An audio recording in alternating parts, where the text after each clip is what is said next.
Welcome back, everybody. It's all Nonstop Impact. Impact Talk for Impact fans, featured right here on the TNI Network. This is Trent, my co-host tonight, Jaybone and Bill, and this is the Impact on Access TV review for February 2nd, 2021, Groundhog Day edition of Impact Wrestling. How about that? Bill, did you see your shadow today? I did not, but I don't know if I ever see my shadow. Jaybone, what's going on with you, man? We got a shit ton of snow dumped on us, so we are the Midwest doesn't know either which way. 2 feet. If it's snowing, if it's winter for 6 more weeks, doesn't even matter to us. We got like 12 feet of snow here this weekend. We get 9 months of winter. Screw the hedgehog. Exactly. Screw the goddamn hedgehog, man. It doesn't even matter. Well, guys, we're here tonight. We're going to break the show down. It's just going to be 3 of us doing the review. But before we jump into that, we have a guest tonight. We have a returning guest, 2-time champion of Total Nonstop Impact coming in. You might know him as the newsman. He's the guy. He breaks all the news. We don't need dirt sheets. Impact wrestlers need dirt sheets. We got our own news guy here. And also the anchor on the Hard to Kill pre-show. That's right. That's right. He's a well-rounded news guy. He's in the mix. He knows what's going on. Newsman. He's on the boots. Boots are on the ground. He knows what's happening and where it's happening. Let's bring him in. Let's get him in. He's in front of our show. He's got biceps the size of my head. Let's bring him in here. We got Mr. Jon Burton for his second appearance. What's going on, Jon? What's going on, guys? That's right. I'm the man with the info. Dave Meltzer ain't got nothing on me, baby. I got all the info right here. Yeah, no fake wrestling news from Jon. You're damn right. It's great to be on with you guys, man. How's everybody doing? We're good, Jon. Good to see you, man. Yeah, your biceps just grow by the hour. What is this? You're like extra jacked since I saw you in October. What's going on here, man? I've been eating a lot of carbs lately. What can I tell you?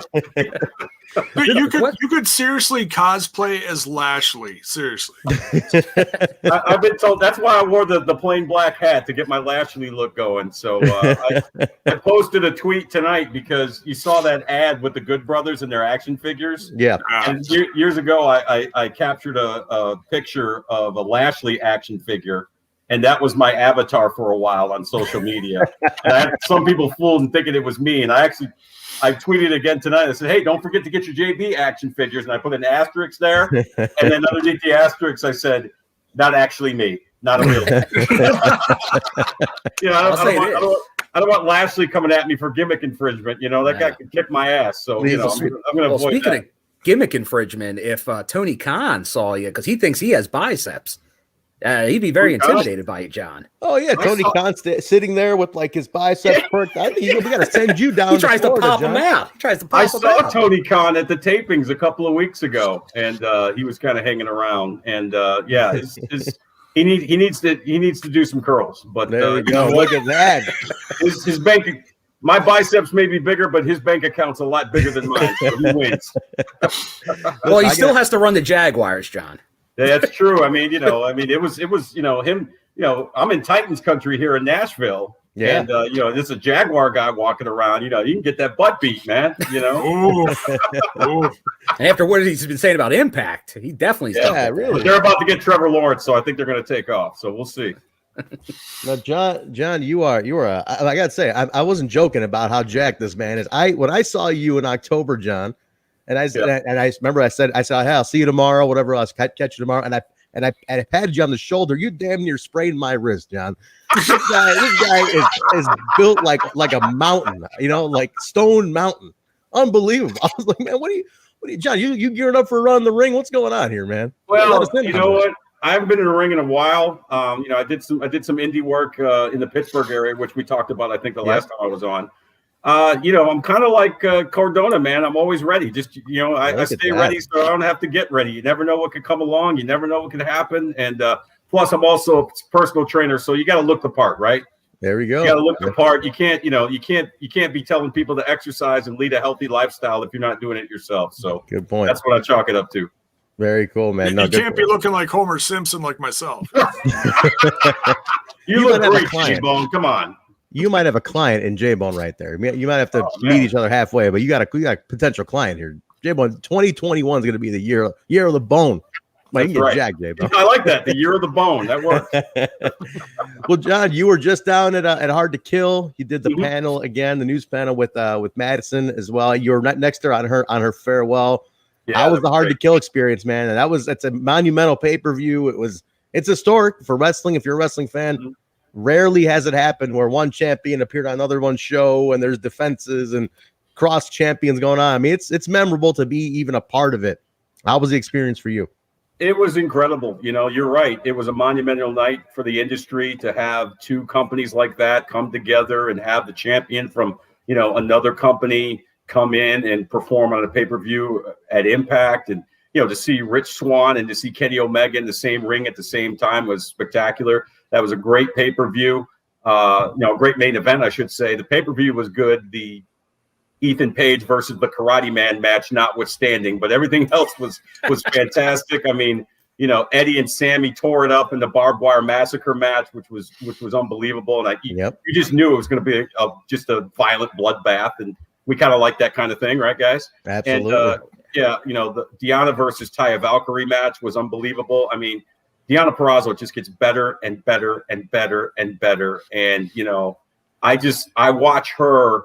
And I just shake my head at WWE for not giving her the opportunity, because I don't think there's a better women's professional wrestler right now than Deonna Purrazzo, and Taya Valkyrie's no slouch either. So that was a terrific match. But being behind the scenes, man, there was a lot of buzz, a lot of energy. A lot of people were fired up, you know, because, you know, you got a guy like Kenny Omega coming in. But you look at that main event, I think Moose stole the show. I think Moose became the talk of the wrestling world. I mean, that guy is improving leaps and bounds. He's getting in phenomenal shape. His work in the ring gets better and better. And, you know, there you go, man. I've had some great conversations with Moose behind the scenes. And, you know, it just means a lot for me as a wrestling fan to see somebody like Moose start to really make his mark in the industry. And, you know, that's what I love about Impact Wrestling, man, is the diversity. I mean, look at this main event tonight, a tag team match where 3 out of the 4 participants were African-American. Absolutely. You know, the female tag team champs are women of color. You know, they have somebody like me hosting the pre-show live on Access TV. They're entrusting me to do that. You know, you just look at the makeup of this company and the people behind it, and it's all good, man. I mean, it's fun. I mean, I was a little lukewarm about the whole AEW coming in type thing, because I think I'm kind of like you guys, right? I like Impact being kind of like its own thing, the little engine that could. But, I mean, it's only going to increase the exposure if they cross over into AEW and vice versa, right? I mean, so absolutely. I was lukewarm at first, but, you know, the more I think about it, the more it makes sense. And, you know, like I said, to have Kenny Omega in the house, you know, in that main event, and to have a guy like Moose hold his own, you know, with guys like Carl Anderson and Rich Swann and, you know, Carl, you know, those guys, man, it's amazing. And another thing about the diversity that I didn't mention, I mean, look who the world champion is. So, man. These performers are getting great opportunities that they probably wouldn't get in other feds. Let's just say that. So that's what makes Impact Wrestling so special. And the people behind it, you know, I think Eric Young said it best. He said, this is a wrestling show written by wrestlers for wrestling fans. And we're all wrestling fans. And I think that's why we love the show so much. Yeah, you know, you mentioned diversity. That it's something interesting. We started Black History Month yesterday, and on our Twitter, I was talking to the guys that we got to celebrate this and start putting some stuff out, because this company has had such a history of diversity and amazingly featured African American athletes. At the top of it, you know, we kicked it off with Round the Truth Killings being the first African American World Heavyweight Champion, NWA World Heavyweight Champion, in under the TNA banner, which we also reviewed the throwback shows on Thursday, and we just watched it a couple weeks ago. And I mean, that in and of itself is so special. Not to mention, look at today; it's bookended by Rich Swann today, you know, holding the title, and it's like, I don't think the company gets enough credit for having that diversity. I mean, there's so much from the men to the women to the broadcast team. It's always feature that.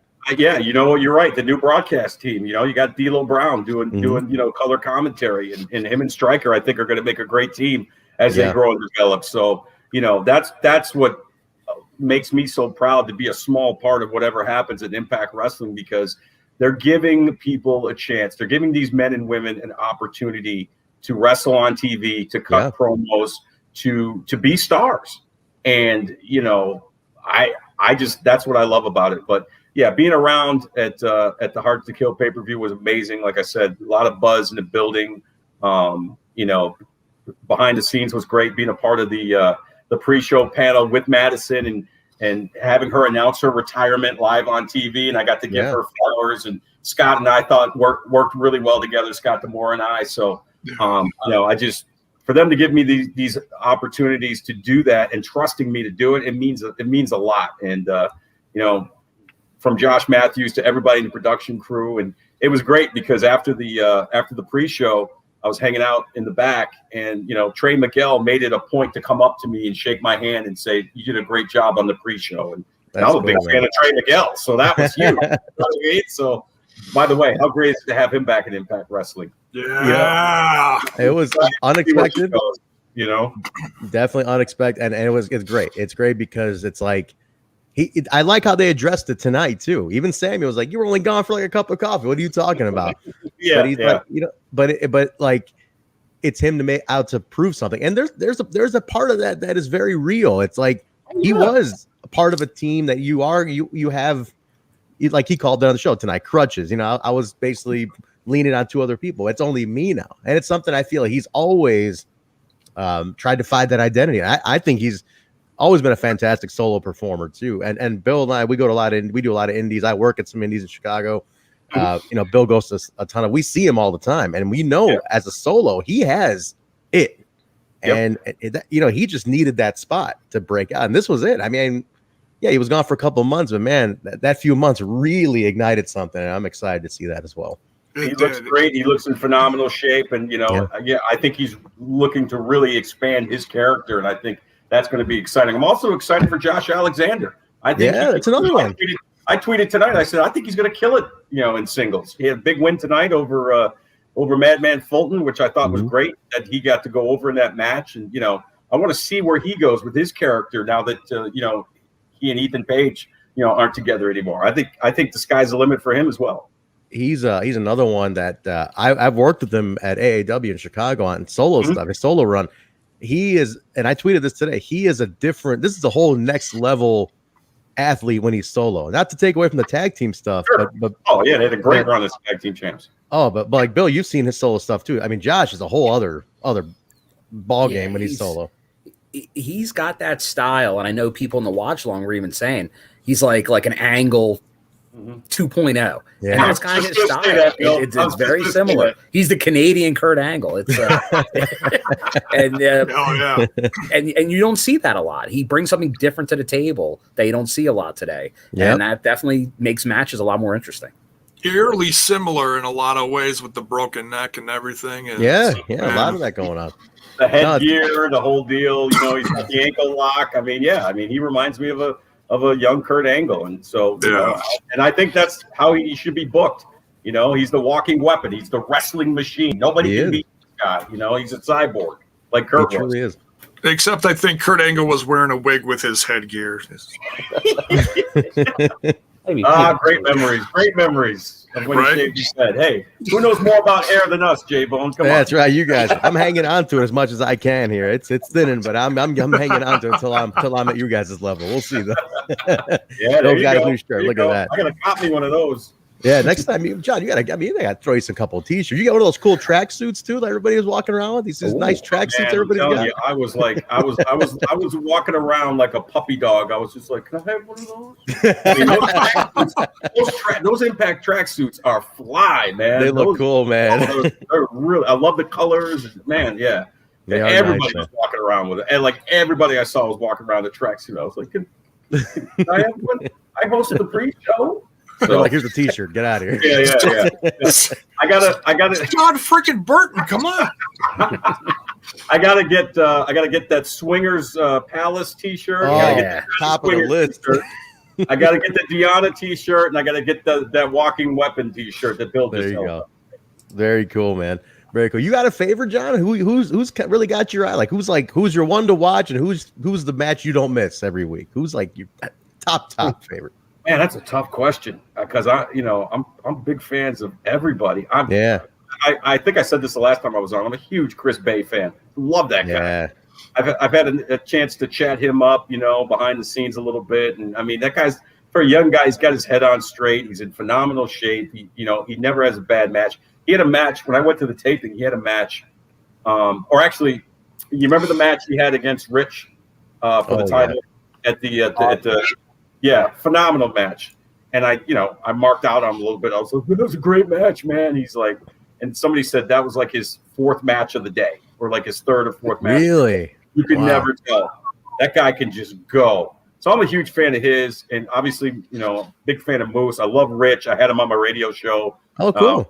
Yeah, Rich is great, and it's funny because I sat and watched the main event with Susan, and she was great because she was hanging on everything that Rich was doing, and she's so nice, she's so sweet. I mean, I'm a fan of everybody, man. It's hard to pick a favorite, man. It is, man. I love the women's division. I'm a big fan. I've known Jessicka Havok for a while. Yeah, she's fantastic. Nevaeh is great, and I'm telling you, man, Kiera and Tasha, how they are on TV is exactly how they are in real life, right? You know this, Trent. They run around like chickens with their heads cut off. They never shut up. They just never stop talking. And I mean this in a good way. I love them. They're life of the party, man. I mean, they're just running around and taking selfies. There you go. Just running around taking selfies, talking ish. I mean, it's just. We actually had Kiera on the show last week, actually. And, man, sorry, I got to go back and watch that. It's what you expect, she is just the life of the party when she's anywhere. Swag. She got that swag, as the kids like to say. So, so man, I'm like I said, Chris Bay, Havok and Nevaeh, Fire and Flavor. Man, I mean, it's hard to pick one, but the one the guy I've gotten probably that I'm the coolest with. I'm cool with everybody backstage. They've all been super cool to me. Like, there's not one person that I've been like, he or she's a little whatever. But man, Eddie Edwards is the best. I don't miss an Eddie Edwards match. I think he's the coolest dude, nicest guy. I mean, he came back after that match he had with Sami, and he's like, it was like it was nothing. He just kind of was walking around. I go, bro, you all right? He's like, well, yeah, good enough. I'm like, yeah, John, confirm one thing for me. I don't think these guys believe me. Backstage, everybody runs around singing Eddie Edwards' theme song at the top of the line down the hall. Everybody. He'll be sitting there, just up in his bag, and everybody comes up. I'm taking back what's mine. You can't hold me down. I mean, heck. Thing about me is, man, I get up in the morning and the first thing I want to hear is Rich Swann's theme song, man. I just start dancing away. I was dancing during the watch along. It's like, oh yeah. Hey, John, you said you had him on your show. Isn't he? I mean, what the Swann you see on TV? That's him, smiling, happy, positive, just party guy all day long. He's just in a good mood. He is absolutely the best. Always in a good mood. Always friendly. Yeah. Always, like you said, big smile on his face. You know who else is sneaky cool? He's a sweetheart of a dude. Is Larry D. I love Larry dude, D. Man.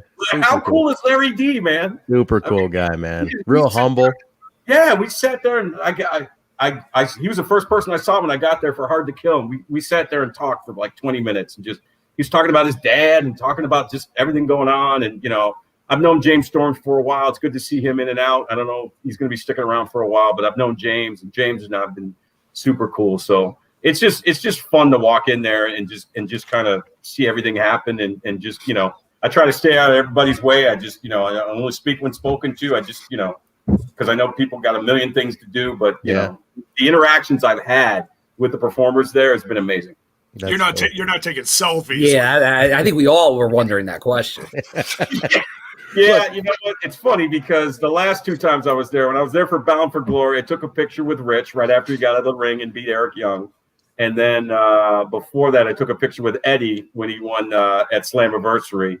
And I was like, I wanted to get a selfie with Fire and Flavor, but I was like, nah, I'm gonna chill. I'm not gonna mark out. But I have my selective days where I'm gonna mark out. I'm just gonna let everybody know ahead of time.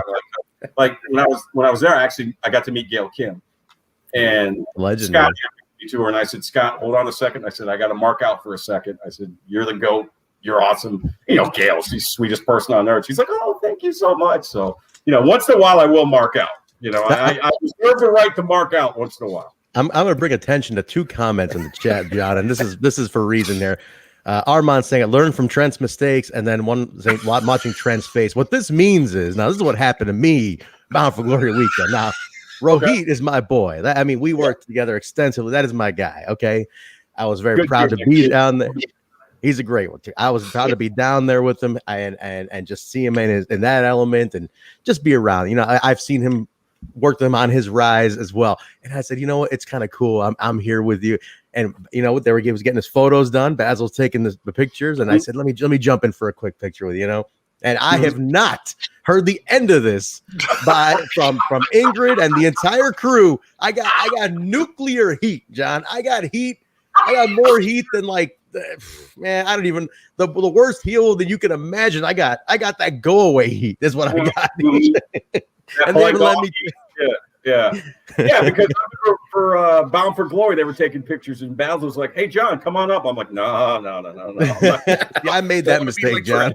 Don't waste your film on me, man. You know, save it for the worker. So, don't, learn from my mistake. Don't do that. I want to talk. I want before we get your plugs and stuff. I want to talk about Moose. You brought up Moose earlier, and he was the MVP. Moose is a big favorite. Obviously, Bill's wearing the Moose vest. I mean, he's got that vest straight from Moose. You know, Moose, show that off, Bill. Look at that. He got the straight up Moose vest. Man. I'm jealous, Bill. I'm jealous. Awesome. We're big fans, and I guess you're right though. That performance was literally. I mean that was the elevation point. And isn't it cool? That can go for wrestling, football, baseball, basketball. Sometimes it's that one game. That's it. That's the level up. And you're a sports guy. I mean, you've seen it throughout all sports. How amazing is it when that happens, where you literally see the turning of the tide from the fan side, from the management side, you name it. One performance can do all that. Yeah, I think Moose became a made man that night. I really do. And I think he knew, hey, you know what? I'm in here with some guys that can go. Yeah. I need to show what I can do, number one. And number two, I need to keep up with these guys. And, you know, he did it. I tweeted tonight. I said, you know, is there a bigger rising star right now in the world of professional wrestling than Moose? And I said, it's a rhetorical question. The answer is no. And I was really happy for him because, like I said, we've had some great chats. You know, I've had him on my radio show. I did a piece on him for a TV report on him, and got to know him a little bit. He's we usually chat each other up when I see him, and just I think he finally gets it. I think he's got that mindset that, you know what, I can be pretty damn good. I can break the glass ceiling. I can be as good as I want to be in this business if I keep working. And I've seen him take instructions from D'Lo Brown in the back, and who would know better than him? Guy was a terrific worker in his day. We know that. Yeah. And he listens. That's the thing. He listens. He's not one of these prima donna guys. And he comes up with a lot of creative ideas. Like the whole program he had with Willie Mack. It was really, a lot of that was Moose. A lot of that was Willie too. And a lot of that was the other people behind the scenes. But he's very involved in his matches. He comes up with ideas. He comes up with concepts, and he wants to have a good match, and he also wants to tell a story, which is very important. So, I thought that. I mean, listen, Meltzer and Alvarez were talking about him the next day, and they never talk about Impact Wrestling. I think Salamonster was even talking about him the next day. So, I mean, that performance by Moose really, really set the professional wrestling world on fire, and it really got him noticed. So, he's on that rocket ship. Like I said, he's working hard in the gym. You can see that he's getting his body in phenomenal shape, his moveset. I mean, normally you would tell a guy like that, hey man, you got to work like Gallows. You got to work like Madman Fulton. You got to work like a big man, but he's so damn athletic. How could you limit what this guy can do in the ring, just to fit a certain style? Because this guy can pretty much work any kind of style. He can work, hardcore style. He can lay it in. He can work, the normal studio style. There's nothing this guy can't do in the ring, and for being that big and that athletic is pretty amazing. Yeah, and I think a lot of that comes from, he is a former NFL player. He's got that athletic style as it is. But it's interesting you mentioned that, because you want a big guy to work like a big guy. But it's funny you mentioned, because I'm very big on. I'm a huge proponent on, like, I don't want a big guy doing hurricanranas. The big guy dressed like a big guy. But Moose finds that perfect balance of doing it. I mean, Bill, nobody's a bigger Moose fan than you are. You got it. I know you've seen this. He's like the perfect balance of big guy, throws in little elements of that high flyer if he has to, but he reached these standard, he grounds into that big man style. Yeah, he might give it to you like once a match, and he'll even say like he'll save it for a big match, a pay-per-view. Yeah. He'll do the moonsault or something like that. But for the most part, he's going to do the power game, which is his style. But he does it so well, he just flies around there because as John said, he's just so athletic. Even though he's playing a power man game, he looks like he's not a power guy as much because he's just so smooth, which is just a credit to him. But yeah, he does like which we said some other guys in the past, which were doing these moves, 3 or 4 acrobatic moves for a big guy. That's too much. Right. 1 or 2, that's the right amount. If needed. And Bill, you nailed it. Just talking about how smooth he is, because there's never any wasted motion. You know, there's no hesitation. He's got a really good command of the ring for somebody that hasn't been doing it very long, and he's only going to get better. Yeah, no, no doubt. I mean, his rise has been so much fun to watch, and I'm excited. Fly will live in infamy.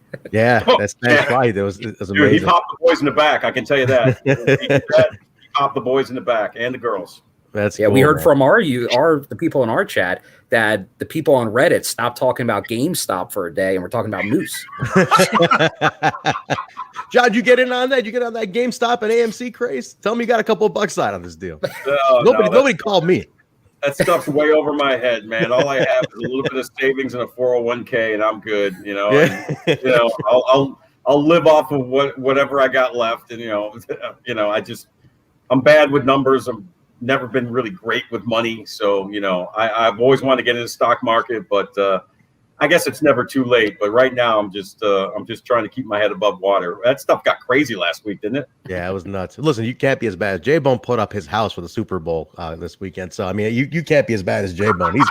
He's got it all riding on Brady this weekend. I don't know, man. Well, speaking of the Super Bowl, yeah, we did have some questions on who do you got in the Super Bowl, John? Yeah, I was just about to ask. I was segueing right into it, John. Who do you got in the Super Bowl? Big weekend. Yeah, it is a huge weekend. Looking forward to the game, man. You got the GOAT Tom Brady versus the baby GOAT Patrick Mahomes. I think that the Bucs defense has a little bit of an advantage because KC's going to be without their starting left tackle, Eric Fisher, and that guy's a stud. But that being said, it's Mahomes. It's Kelsey. Ooh, look at that. Tyreek Hill. It's Clyde Edwards-Helaire, who, now that he's back healthy, adds so much. So I'm going to go with the champs to keep the belt. Close game, 30-27. I'll go Kansas City Chiefs. But think about this, guys. This will be the 55th Super Bowl, and 10 of them will have featured Tom Brady as a starting quarterback. Crazy. That's ridiculous. Mind-boggling. Super Bowl, going for his 7th ring. Crazy. Well, that guy's, people say he's only going to play a couple more years. That dude's playing 10 more years. I'm convinced. You imagine? You might. Jaybone, you're screwed. I mean, you put it on Brady. He just said it's gonna be Mahomes, man. You're screwed. You lost the house, Jaybone. It's gonna happen to you now. I'll tell you what, the real number 12 is still Aaron Rodgers. He's living up there. He's the Wisconsin guy. He's never say die over here. Yeah, that was a tough loss, man. I feel for you. But I'll say one more thing about Brady. Hell, if Tommy Dreamer can wrestle for the title at 50, Brady can still go to the Super Bowl at 50. So I think he's going to play 7 to 8 more years, maybe 10. That's awesome. He kicked our ass with 3 interceptions. I mean, yeah, I know. Very good. Hey, listen, Jaybone, your coach used to be our offensive coordinator here, obviously in Tennessee with the Titans, and I love Matt LaFleur a lot, but you got Aaron Rodgers. You got to go for it on 4th and goal, don't you? Come on, Jay. Yeah, that was a bone of contention. Pun intended. Yeah. A lot of people were like, "What the hell?" It's Aaron Rodgers. You just go for it. Come on, this is for everything. To get to the big game, you have to take those chances. You got to sneak them in here and there, and just didn't. It's like having Marshawn Lynch on the 1 yard line and not running. Man. Yeah, we can never live down that decision, So, guys, this is total nonstop Super Bowl now. We're going to skip the review. We're going to analyze this for the next hour. John, there's a couple of people asking, where can they catch your show? Where can they stream it? Listen locally. Give us all the plugs. Where can they catch it? Sure. I'm on Monday through Friday, 9 a.m. to 11 a.m. Central Time. So figure that out wherever you live. Mm-hmm. On WNSR, Nashville Sports Radio. We stream live at WNSR.com. That's N as in Nancy. There's also a free app, our WNSR Nashville Sports Radio app that you can download. You can listen anytime, anywhere. You can also go on SoundCloud or go on the NSR website. It's got SoundClouds of all our previous shows. You can hear my interview with Rich Swann, my interview with Moose, my interview with Ken Shamrock, my interview with Deonna Purrazzo from going back a few months. Yeah, we're there every day, 9 to 11 Central Time. Myself and Greg Pogue. It's called the Greg Pogue and Jon Burton Show. And also TV. I work at the CBS affiliate here in Nashville, which is News Channel 5. And there is an app for that, too, News Channel 5 app. And you can watch our broadcasts anytime. And I'm usually on, at 6:30 on the weekdays and 6 and 10 on the weekends. And we do a great show Sunday night, kind of like a Sunday night wrap-up sports show, half hour. It's called the Electric Power Company Sunday Sports Central, myself and my partner, Steve Lehman. So just follow me on Twitter. Just hit me up on Twitter if anybody has any questions or anything like that. I'll give you links to whatever you need and, get at me. Follow me. Awesome. That's all. Jon Burton 32 on Twitter, guys. Give him a follow. That's awesome, John. I didn't know you were on that much broadcast. That's really cool. I didn't know you were on that much. Like, so three TV spots a day. You said, 2, 6 and 10, and then weekends as well, huh? Yeah, 6 and 10, and then I do radio. I'm always running. I do radio in the morning and TV at night. So it's it keeps me busy, but it keeps me out of trouble too. So yeah, when do you find time to sleep? Are you just an all nighter? You're gonna stay up after you get off the air? Are you asleep now? And then you get up? I'm going out after this. I'm all night long, man. He's gonna pull a Rich Swann. He's body slamming the entire sports industry. My God, I love it, John, man. Bro, I'll sleep when I'm dead, man. I'll sleep when I'm dead. Because we even talk about how often he's got to be in the gym. Yeah, that too. There's a gym involved in the middle of that. There's gym selfies, and his damn biceps are. I'm telling you, Jaybone is as big as your head, and your ego's ridiculous. They're as big as your head now. It's unbelievable. I don't know how he finds time. Radio, TV, gym, Impact Wrestling is all over the place. Very cool, John. Hey, muscles aside, you put my head next to John's head, we make a great looking ass. It's like a bowl of Neapolitan ice cream. Right? I was gonna say.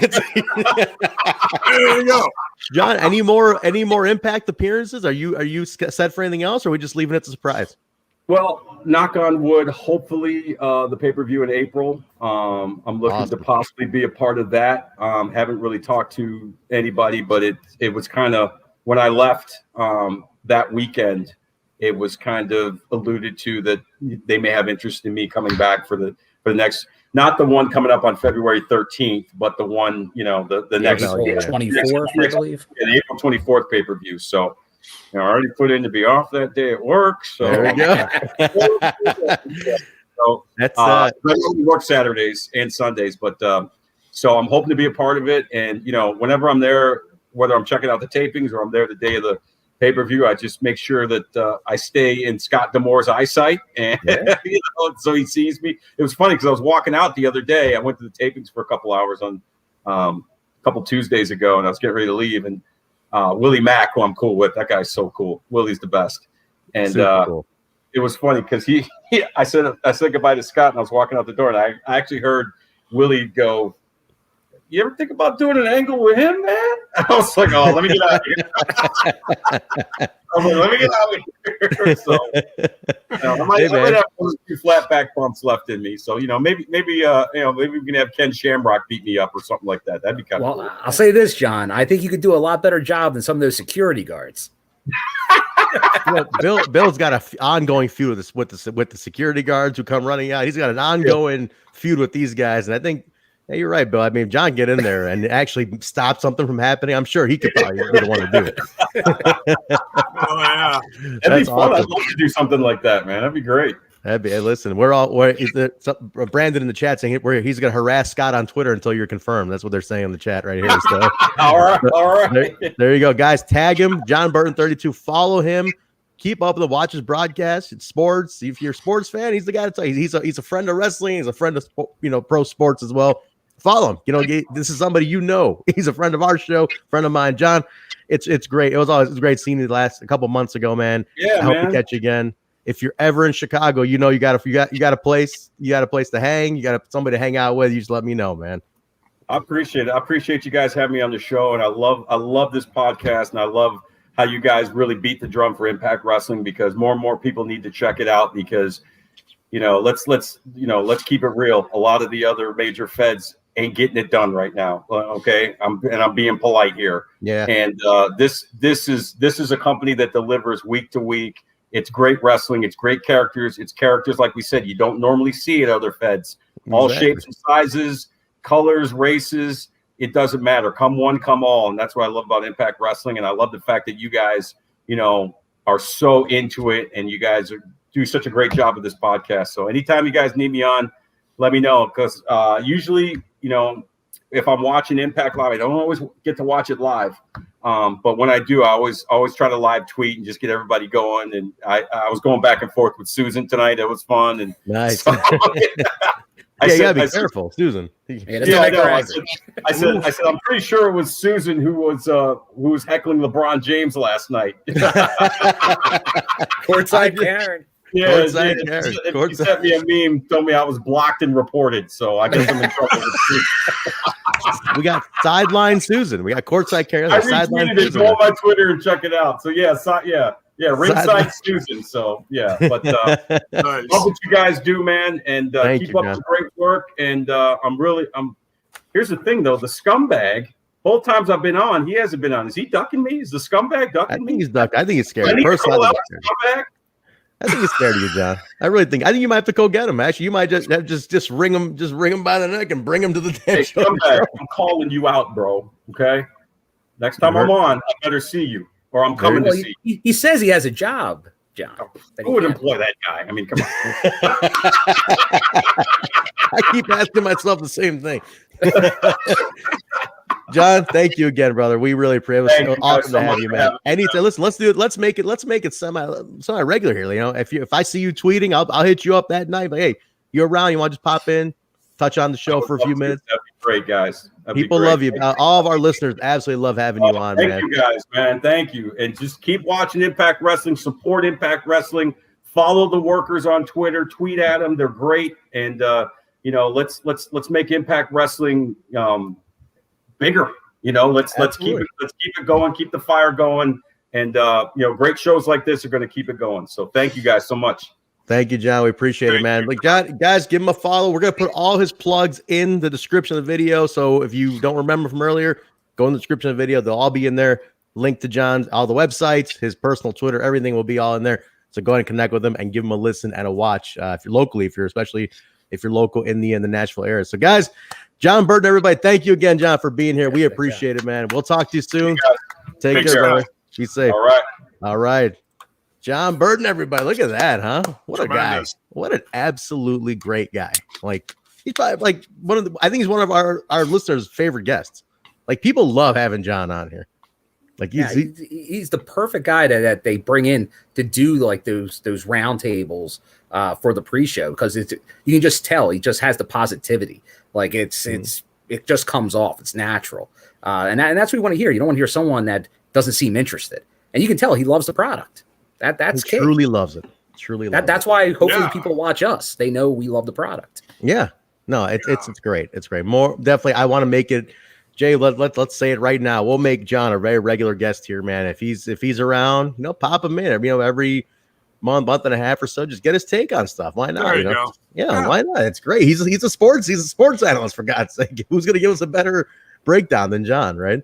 He could be the most professional panelist. He is going to be the most professional panelist. All right, let's kick this off, guys. So just us three. Alisha is out. Scumbag is out, and then we would try to get Mark. Uncle Mark even told us no today. Can you believe that, Bill? Uncle Mark turned us down today. He's in the treehouse. He was stuck in the treehouse tonight. He couldn't get out of the treehouse. Things happen. All right, guys, we're kicking off Impact on Access TV review for February 2nd. I don't know if we can handle that kind of rejection. Yeah, seriously, rejection. 2020, February 2nd, 2020. It's Groundhog Day. We're gonna do the Impact on Access TV review now. We kicked it off hot. Started off real hot tonight. It was knockouts action. Tasha with Kiera, friend of the show, Kiera now, and taking on Havok with Nevaeh in her corner. Now, I want to get you guys' opinion on this. Jay, you guys did the watch along, right? You did the watch along. Now, we've had the solo matches, champions against their number one challengers. Yeah. We have not had a champion's defense just yet, right? They went right from titles to these solo matches, right? There's been no title defense yet. Havok and Nevaeh want those titles, and they are reminding these girls, Kiera Hogan and Tasha Steelz, that they're not going to the back of the line just because they lost that hard to kill. Oh, no. They're letting them know, saying, no, we're still on top. We're still number one contender, and they're proving it last week and this week. My only thing was, Bill, give me your opinion on this. My only issue was, I think there should have been at least one title defense against maybe another team before they broke into this right away. Because it went like, hey, tag team we're crowning tag champions. Big deal. New tag team champions. But the tag team champions haven't had a tag team defense in 3 weeks. So it's like, I guess the question is who would be the team? Because if they got defeated in the tournament, should they be ahead of the team that finished runners up in the tournament? Good I point. almost think it would have to be a team that came in after the tournament or wasn't formed yet would have to get that chance. Like a day of formation. You do kind of like a backstage thing. Hey, you want to take a shot at this tonight or something? And I wanted to at least get one defense as a team to just kind of reiterate the establishment of the tag team champions. And then you can even have had Nevaeh and Havok come out afterwards, face them off, and then broke into these two solo matches. So personal preference. I like establishing the team a little bit because right now it just feels like we went from team back to singles for a couple of weeks. And they just happen to be in each other's corners. So that's my only. It's not. I don't mean to sound nitpicky, but more so from a psychological point of view. I'm just looking at it that way. Yeah, it'd be nice to mix it up with something. Like if they could have had a throwback team. Right, that would have been great. And who knows, that may have been in the plans, but we know some stuff kind of happened. Some people got injured. Some people maybe couldn't get visas. So maybe that was in the plans, but sadly it couldn't happen. So maybe they had to rush it up. Yeah. Could have been. What do you think, Jay? I think they're just telling the story because this feud is so hot right now. They went into the pay-per-view with these two teams and they saw it worked well together. So they just want to keep the story going. So, I'm okay with that. Yeah. I mean, I get what you're saying. I'd like a little more. It's also because there's so much other stuff going on with the knockouts in different places. Yeah, Rosemary's got her thing going on with the XL guys. Jazz and Jordynne are tied up with Deonna's crew, and ODB's back, so that makes that story even bigger now. So you got all these other little things going on besides that. So it would have been really hard to switch gears right now. So they just decided to keep this one going. But I hear what you're saying. Sometimes they throw another team in there just to say, oh yeah, we're the tag champs. This is why. Yeah. And they're not necessarily a jobber team, but yeah, I hear you. Just to pump them up a little. I hear you. Exactly. Just to establish the baseline a little bit more is what I was thinking. Yeah. But that's about a small thing. Good match. I mean, we can't expect anything less. They two of them killed. I think Jess had another level of fire in this one. No pun intended with the fire flavor, but Jess was on another level tonight. I think she really turned it up. Tombstone to end it, get the win on this. But I mean, I thought they both look good, man. She destroyed Tasha at the end there. She really established that. And this is gonna. I think it's gonna happen soon. I'm guessing No Surrender is gonna be the rematch. I'd imagine. Yeah. I can't wait. I did like the I like the constant interference and the little Kiera getting involved, Nevaeh getting involved. It's almost like you don't know who Jess and Nevaeh. They're not quite baby faces, but they're kind of in between in a sense. But they're almost like by default, right, Bill? Like they're it's weird. You didn't know the new crowd noises are telling you who's that's a good way to put it. Because you're right. If this was a month ago, you'd be like, I don't know. It could be either one. Yeah. But right now, that's definitely they are taking up the face mantra, which is kind of still unique because they're not your typical face team for sure. Right. But there's some gray in there. Yeah, and there's definitely gray because a team like Fire and Flava, even though they're obviously have heel tactics, because of how over the top they are, a real crowd would cheer them. It's true. That's the thing. They'd be really over because of that. They're like right now in a live audience, they're not heels. They are tweeners at best. Totally. To maybe faces over because of their antics. So I don't know. That's one of the things about the crowd noise that it may not work for that type of stuff. Yeah, I know what you mean.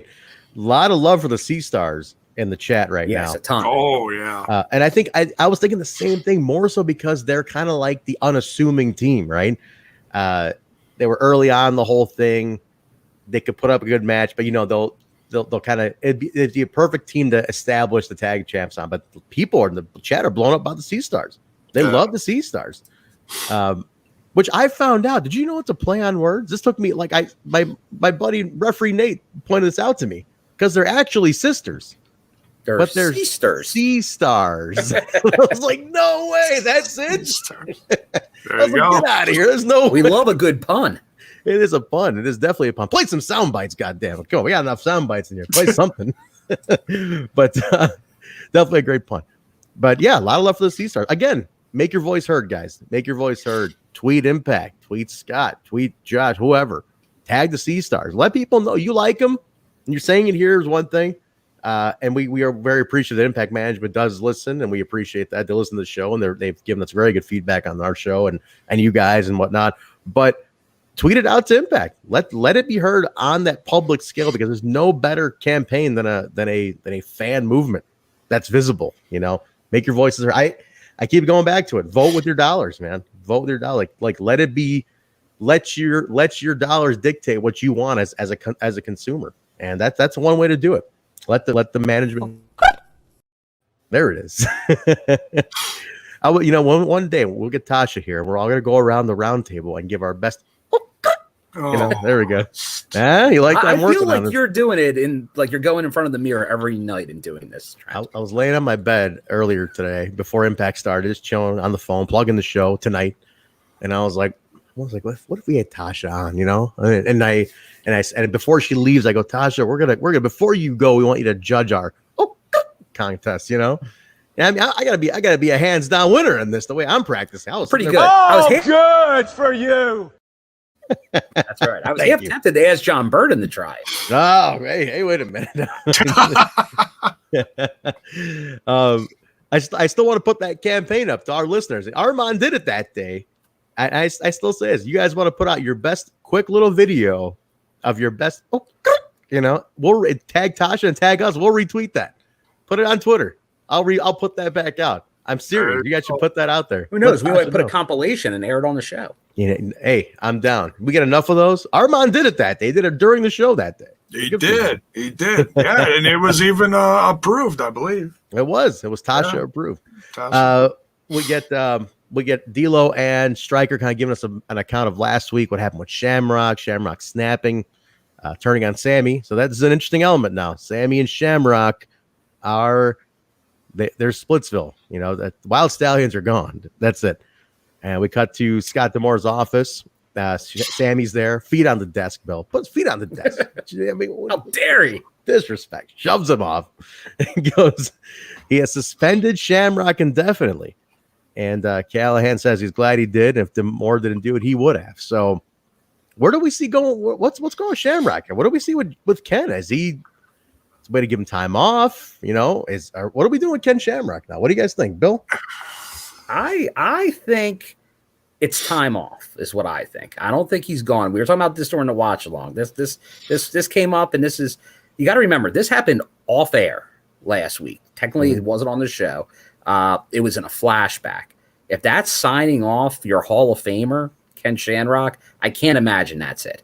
So even though it was indefinitely suspended, which is terminology they used when they've fired people before as a company, that's you got to be careful here.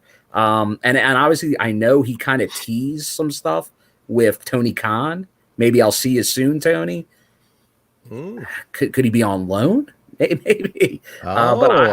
Interesting. Although he did, I think, kind of remember he was suspended before. That you could almost assume maybe because of what's going on in the world, and maybe that's the case again, just to be safe. I could see that. That's where I'm leaning. I think we will see him back, and this is just the buy time. Okay. Yeah, I mean, you are overlapping some tapings and whatnot. There's taping schedules going on. Yeah. Way to let him breathe a little bit. You don't want to overdo Shamrock either, right, Jay? He's a special attraction. You got to treat him. He's got to be treated special. He is. He's a Hall of Famer now, and you got to treat him like one. But he's still a maniac, and he kind of does whatever he wants. So yeah, but you got to fit him. I mean, booking wise, you do have to fit him in someplace now. But yeah, given the situation going on, around the world, I can see this could be okay. Well, we'll come back. Maybe he'll come back a few weeks after. Not no surrender, but the next one leading up to the big pay-per-view, and they'll squeeze them in there. Maybe we'll see what happens. All right, very cool. All right, so we go from that to let me take this down. See, I'm trying to do this new thing here, guys. You like the new banners we're doing? I like them. You like that, Bill? Very nice, huh? You do the sound bites. I'll take care of banner. You plug in. Right. I'm gonna leave Bill with the sound bites. I'll start biting. He's biting. Jaybone's doing comments. Jaybone, you take care of comments. I'll do sound. I'll do banners. We got a whole machine going on here tonight, guys. Got it. We got. I have seen that penis. Topical, Jaybone. Topical, please. Oh, that's Bill. I'm on comments, Trent. Oh, that's right. I already screwed this one up. You're on comments. Who's on first? I think it's this guy. I don't know, but we got Tommy Dreamer and Rich Swann talking about the title match that's coming up in No Surrender. Tommy's first title shot at the Impact. This is interesting to me, Bill. I don't know, man. I was like shocked that he never got one, even in like the first run, second, like they never even put him up even on just the only one I could think of is maybe like one of the hardcore like this hardcore homecoming type ones, like where that was kind of the main event, but I guess there really wasn't. That would have been the only chance to really have him in a main event, probably. That's what I was thinking, but it wasn't against the champion. It was they're doing their own thing with the ECW stuff. It was always against like another ECW guy usually. It was usually some type of faction match. So so it's interesting. I mean, I'm shocked. It's his 50th birthday that it's going to air on. Tommy Dreamer's first attempt at the Impact Championship. That's kind of cool. I mean, look, he went, and we're going to talk about it more in the main. He is full. He is full Terry Funk mode at this point. Like it is happening, man. Like he is assuming Terry Funk's form right now. This is if he has a Dreamer U shirt pretty soon, then it's coming. It's definitely coming, man. It has to be. I mean, he's Impact's Terry Funk. It's been like that for a little bit. It seems like it's been going like that for a little bit, doesn't it? Yeah, because he's done the hardcore stuff, and he's he's a mentor in the locker room, and coach, whatever you want to call him. Yeah, absolutely. Yeah. So Tommy and Rich guys coming up in No Surrender. Match time. There we go. Very nice. Very nice. Go backstage again. Good Brothers are there talking about the targets on their back, with the tag team titles. And but there's a veteran tag team, Bill, who's got their number. They got to do Private Party. That's coming up. But the veteran tag team who's got their number here. What do you think? It is the beer guns, as we like to call them. Yes. They come out. And they come out firing. Pew, pew, pew. And they're right in the face of the Biz Cliz, or they even go with some new they were going with a whole bunch of new terminology here. A lot of carny talk going on here. Yes, very much so. But I did appreciate, because I said the one thing I did like about this is with Sabin not being with Shelley, we get more Sabin promos, which is interesting. I like Sabin promos, but it feels like ever since he was in the Machine Guns, like back in his solo, the old Asylum years we do on Thursdays, you get Sabin promos. But then really when he became the Guns, it's like Shelley became more of the face of the promo. Very true. And Sabin here is great. He just like calls like the ballless stuff. It's fantastic. He's great. He's very underrated when it comes to that, because he's a very underrated promo, Sabin. His early stuff, Jay, and now Jade really took this on the Throwback show. We're seeing like 21-year-old Chris Sabin on the Asylum shows on Thursdays. Yeah. And Jay, he cuts a pretty like prickish promo on there. He's an asshole at 21. I mean, it's an asshole heel who comes in, and he's not a bad promo. He really has never been a bad promo. Oh yeah, he thinks his stuff doesn't stink when he's X Division champ when he's 21, and he's well, and it's a lot of it's being fed from guys next to him like Russo at that time that are obviously pushing the buttons of the people backstage and molding them to what they want them to do. Now I know at that time Vince Russo's group was evolving, defunct, whatever you want to call it. Oh, very nice. Okay. All right. Little too much information for me, but that's okay. Just take it easy, Chip. I got it. But yeah, it's great to see him like this. And of course, we see what's happening backstage with Storm. He gets a couple beers in him, maybe a couple shot skis. And who knows what's going to come out of Saban's mouth. I think we tend to kind of, I don't want to say overlook, but it's like it's really special that we got James Storm in the company right now. I think that's really cool, man. This is James fucking Storm. He's a day one guy. He's a day one TNA guy. There's a beer. Let's appreciate this for whatever it's worth, because man, he's a legend in this company. He's great. I really want them to there's got to be like, hey, Bill, there's got to be like a James Storm best of at some point. I mean, I guess they can get away with it because there was an AMW DVD already. It was a Beer Money one. He had a great solo too. James Storm has a lot in this catalog, man. A lot of cool shit in this catalog. Well, the thing is, it depends on how long this goes, but can they stretch this or make this relationship enough to be the obvious Hall of Fame 21 candidate? That it has to be. He's got to be the guy. Who else? I mean, you can even put Saban there too, but like Storm has to be the one. I mean, it just again, this is what I go back to. I said it's a while back. You got to start upping the game a little bit. I mean, maybe one male singles, a knockout, a tag team, and then maybe a wild card after that, like a production person or something. Like you got to increase this a little bit. Yeah, it's very small. It's very small. The whole it's thing. very small, but like start putting a male, female, maybe X Division, tag team, production. Like you can do 5 a year. I think it wouldn't be too. You still got a lot of people who've come through those doors, man. It's a lot of people have come through Impact. You have time. But just to wrap this segment up, the Beer Guns challenge the Good Brothers. They're a little hesitant to take it, but they said if you guys don't take it, we're going to beat your ass in the parking lot. So they accept it for next week. So it's official. It's going to be the Good Brothers and the Beer Guns next week for the tag team titles. Yeah, well, the Good Brothers have a big night tomorrow night. What's the deal, Jay? You probably know more about it. Talk about it. Yeah, they get their main eventing AEW's summer break or whatever the heck it's called. Not summer break. Bash at the break. Bash at the break. I'll tune in. I'll check out. There you go. Yeah, thank you, Tony. Damn it, they changed the name of it a couple times, and I'm like, did they really change the name of it?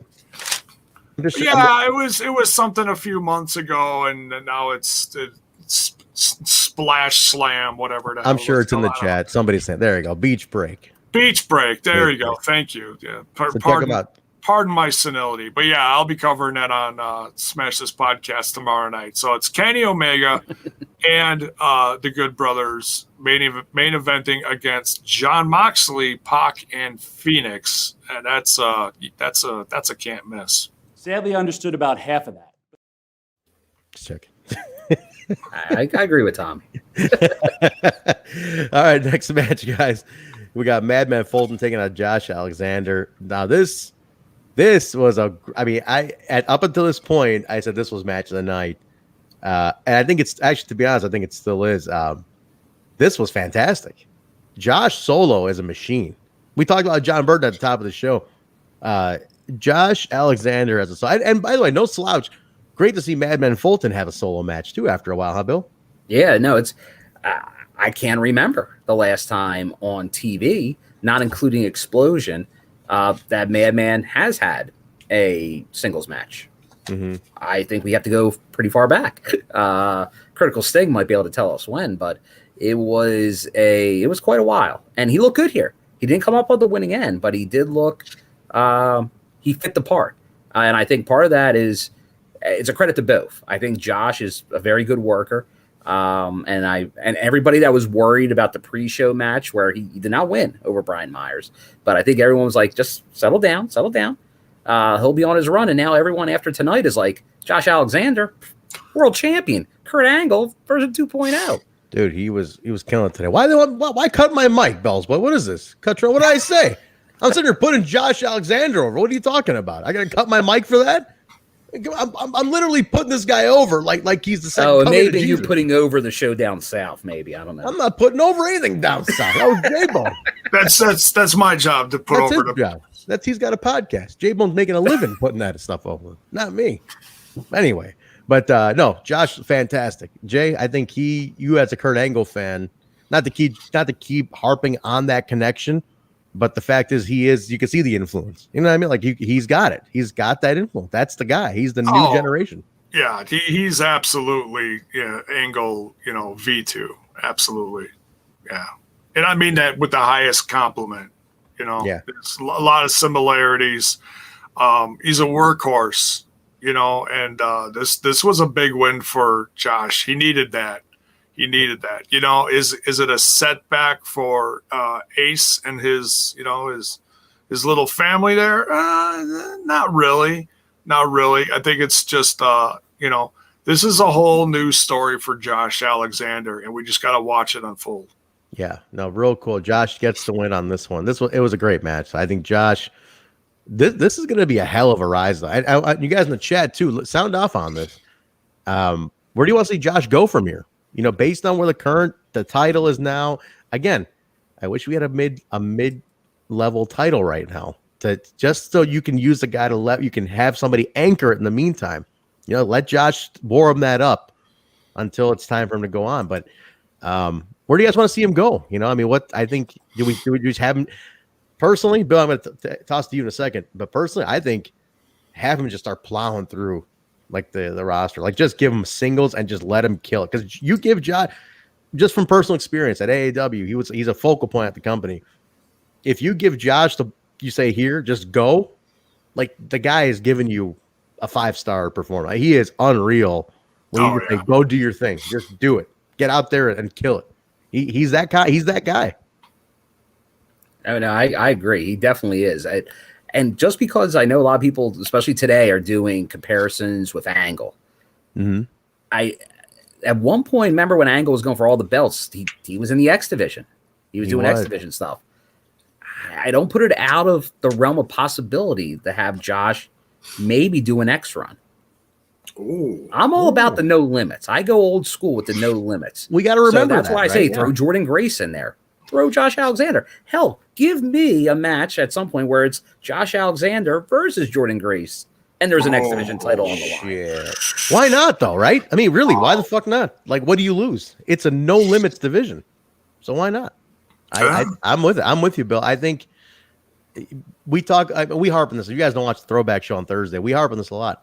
The X Division title is, one of the oldest titles in the company, obviously, and it's they early on had Trinity, who was one of the early knockouts, OG knockout. She was the first woman to ever battle for the title. And we said back then, it would have been cool if she won it back then, because it was revolutionary for a woman to hold a title even back then. Let's do that now. Let's put Jordynne in that mix. Let's have Josh and Jordynne tear it up. Why not? They can tear it up. So what's the harm, right? We'll see. I think they got big plans for Josh, man. And I think if you guys liked what Josh did today, tweet him out. I always just make it heard, you guys. Make it heard, because today was a big one for him to really prove that solo style. This is the Josh you're about to see for the next few months here. So definitely tweet that out. Let it be known. But very cool, very cool. No, a great match. Does it hurt Fulton and Ace though? Where are we at with them? What do you guys think? I think Ace still has the cup. Ace still has the cup. We forget about that. Ace still has the cup. That's right. Yeah, so it doesn't really hurt him. He still has that. So, if he's not, if it isn't the talk of the episode every single week, it's okay. He still has it, So he's going to sit on that for a while. You know, it's kind of like a briefcase from another company. You know, it's same but different. You know. Yeah. Bill, we got Bill's boys going. He's taking shots at me today. He's throwing you here. I said Matthew Palmer versus Bill Gardner in a shark cage match with Shark Boy referee. Get the hell out of here. Get out of here. Get this comment out of here. Get out of your mind. What's going on with this guy today? Unbelievable. You know, we don't have Alisha here. You know, Alicia's not here to anchor this down, and they go wild. The natives are restless going on over here. What the hell's happening in the chat, Bill? Straighten them out a little bit. It's crazy. It's crazy. Well, hey, at least we could have this. I can turn it on anytime, Pat. Come on, no problem. Come on, we gotta go. or this. I could file an injunction. Yes, file your injunction, please. Please file your injunction. Next segment was an in-ring. Brian Myers, eye patch. Bill, he's a pirate now. What's going on? He is a pirate. Arr! Here comes Brian Myers. Arr! You mean Brian Myers? Shiver me timbers, Brian Myers. The most professional guy. So he's got the eye patch. Eye injuries are serious. Yeah, they are serious. Let's not joke about this.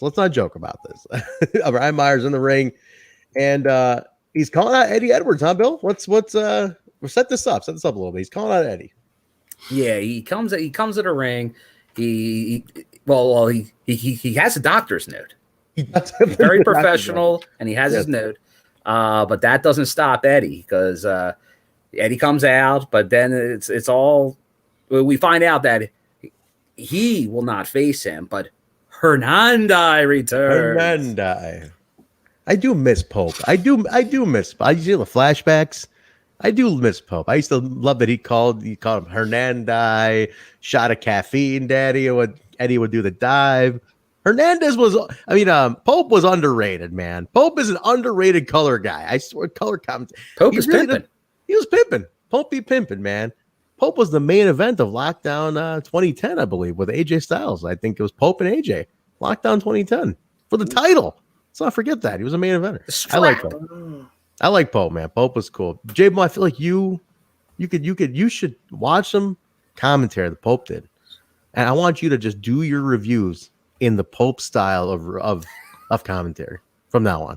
Oof. See, and that was during a time when I was kind of not a fan of the company because of what was going on next to Pope. It's very tumultuous. It was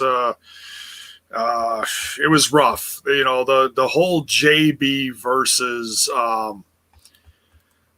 Josh Matthews really turned me away because it was so prevalent throughout the entire show at times, and it drove me away. You know, so yeah, Pope was there, but I missed the majority of his commentary. All right, here's what I want you to do, Jay. I want you to go back in Impact Plus. I want you to study the Pope's way of talking and his style.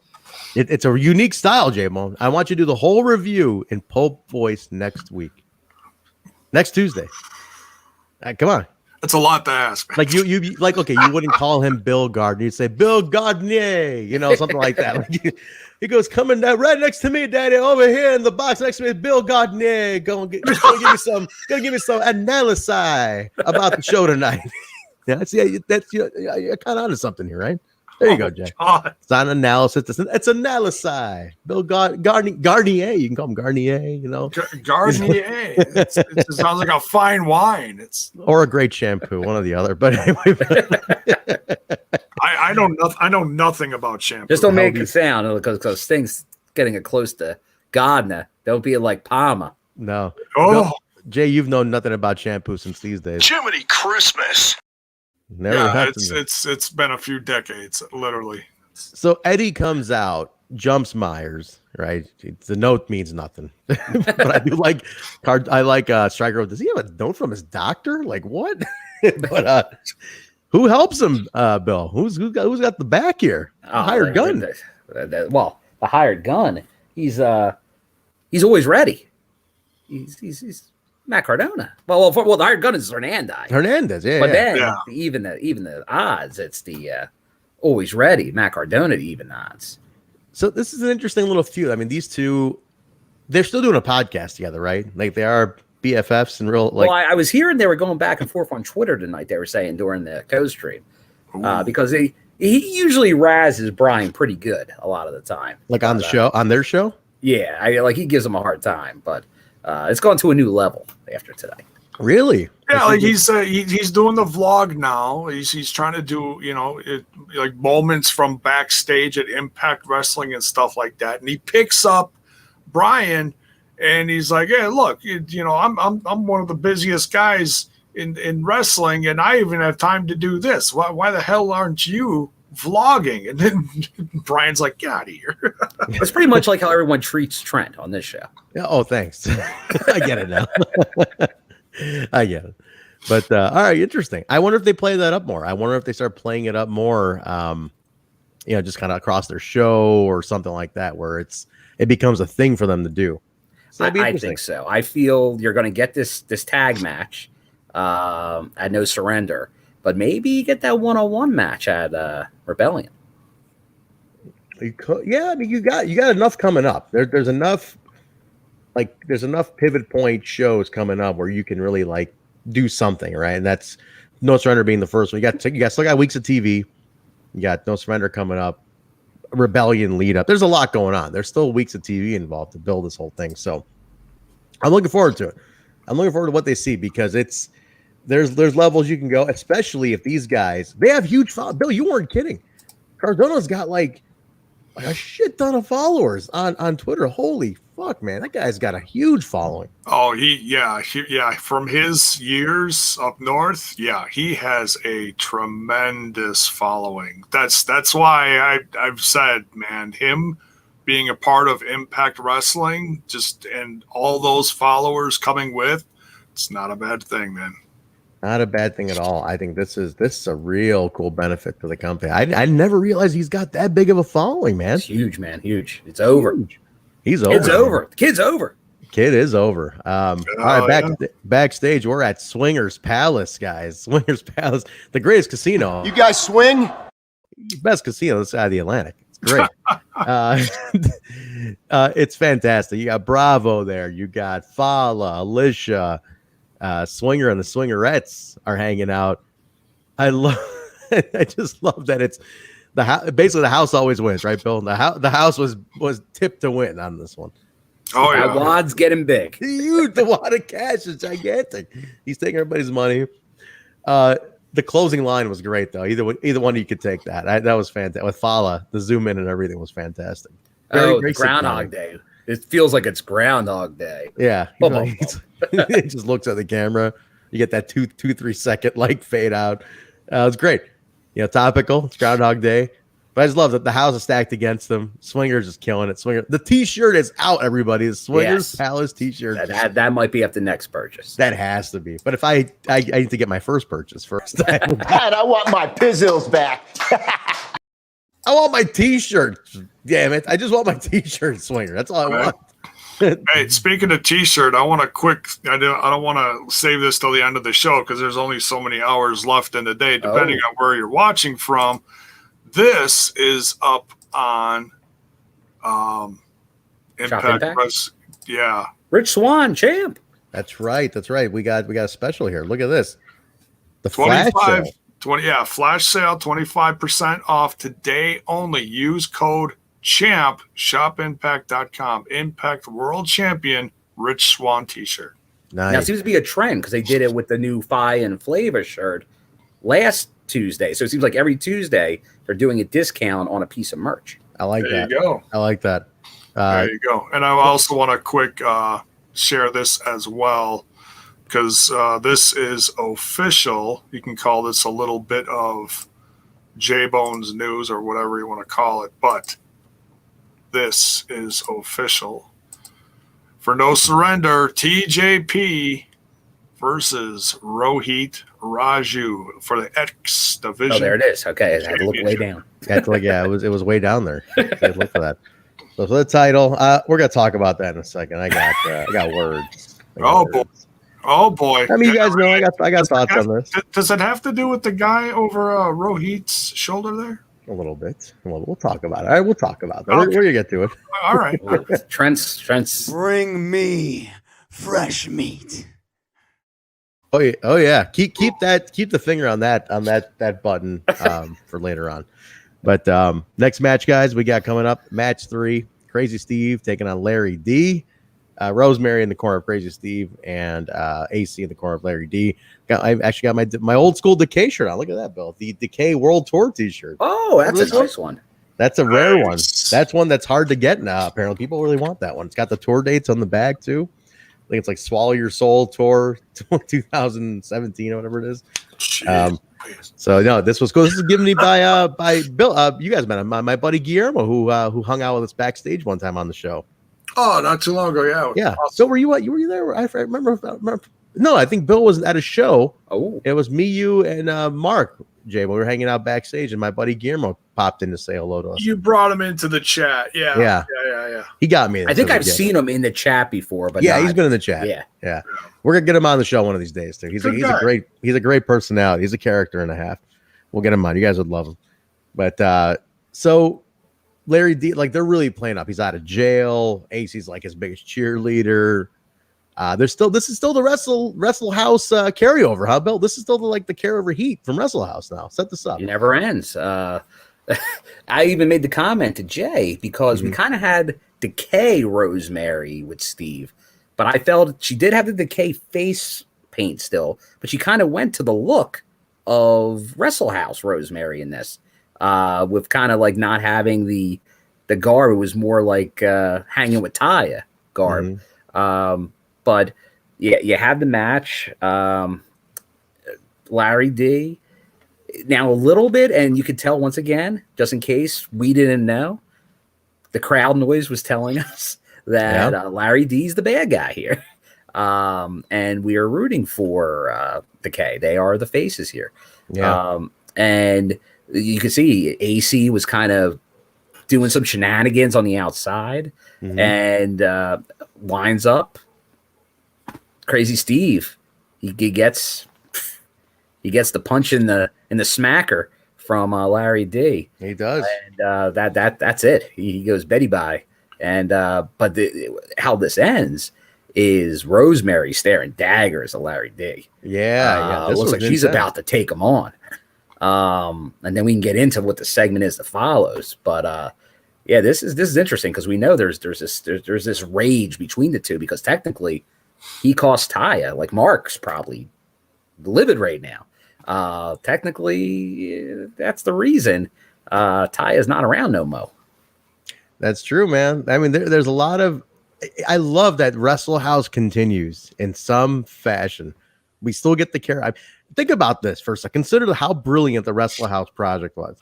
How much story came out of what was it, Bill? Was it 6 episodes total Wrestle of the actual on site at the house? Was it 6 weeks or 4 weeks? I'm trying to remember what it was exactly.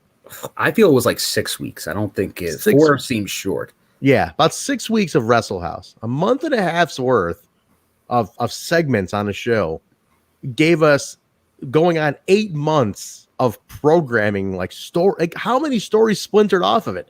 A bunch. Bravo, Larry D, Rosemary, Taya. It's still going. It's fucking brilliant writing. I honestly it's a joke. It's a comedic sketch, but the long-term planning of that writing is the fun part. Because it's like you're invested like a TV show. Now it's like you can tie all this Rosemary that, like you said, Bill, staring daggers, Rosemary and Larry. Sarah, it ties back to months prior. This ties back to 8 months ago. And that's like they had a thing.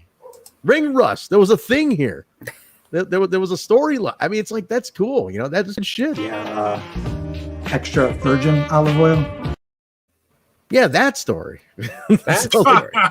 There's stuff in here. There's I like that. And I love that about it. That you have a carrying story. And to me, that's a great sitcom. That's a great drama. That's Speaking great. Of Johnny Bravo. Yes. What did he say? What's the count? Put that back up. Oh, somebody took it away. I saw profanity in there. Oh, that back? Yeah. Okay. Bravo says, check your fucking Facebook inbox. They're spreading some light on the Shira topic. Okay, I'm doing a show here. What do you want me to do? I'm going to stop the show, and I'm going to read this message right now. I'm supposed to do this right now, I mean, they're watching. They're you know how much shit I get from Ross for not keeping the show on pace. You know what? From Ingrid not keeping the show on pace. Trent, just ignore Kyle's name in this and replace it with yours. Kyle, don't play sound bites over me. Exactly. Thank you. They want on one hand, I'm getting yelled at, Bill, to keep the show going. On the other hand, I'm supposed to stop the show and read about this and check my fucking Facebook. Oh wait, hold on. Oh God, there's more. Yeah, stop the show. Okay, here we go. All right, so that's just do it, Trent. Just All right, here we go. What do we got here?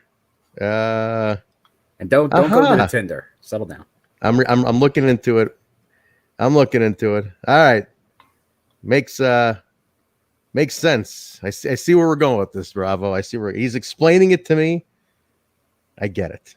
All right, Bravo. Am I supposed to share this, Bravo? I don't know. This is like a little business talk here. I don't think I should share this, really.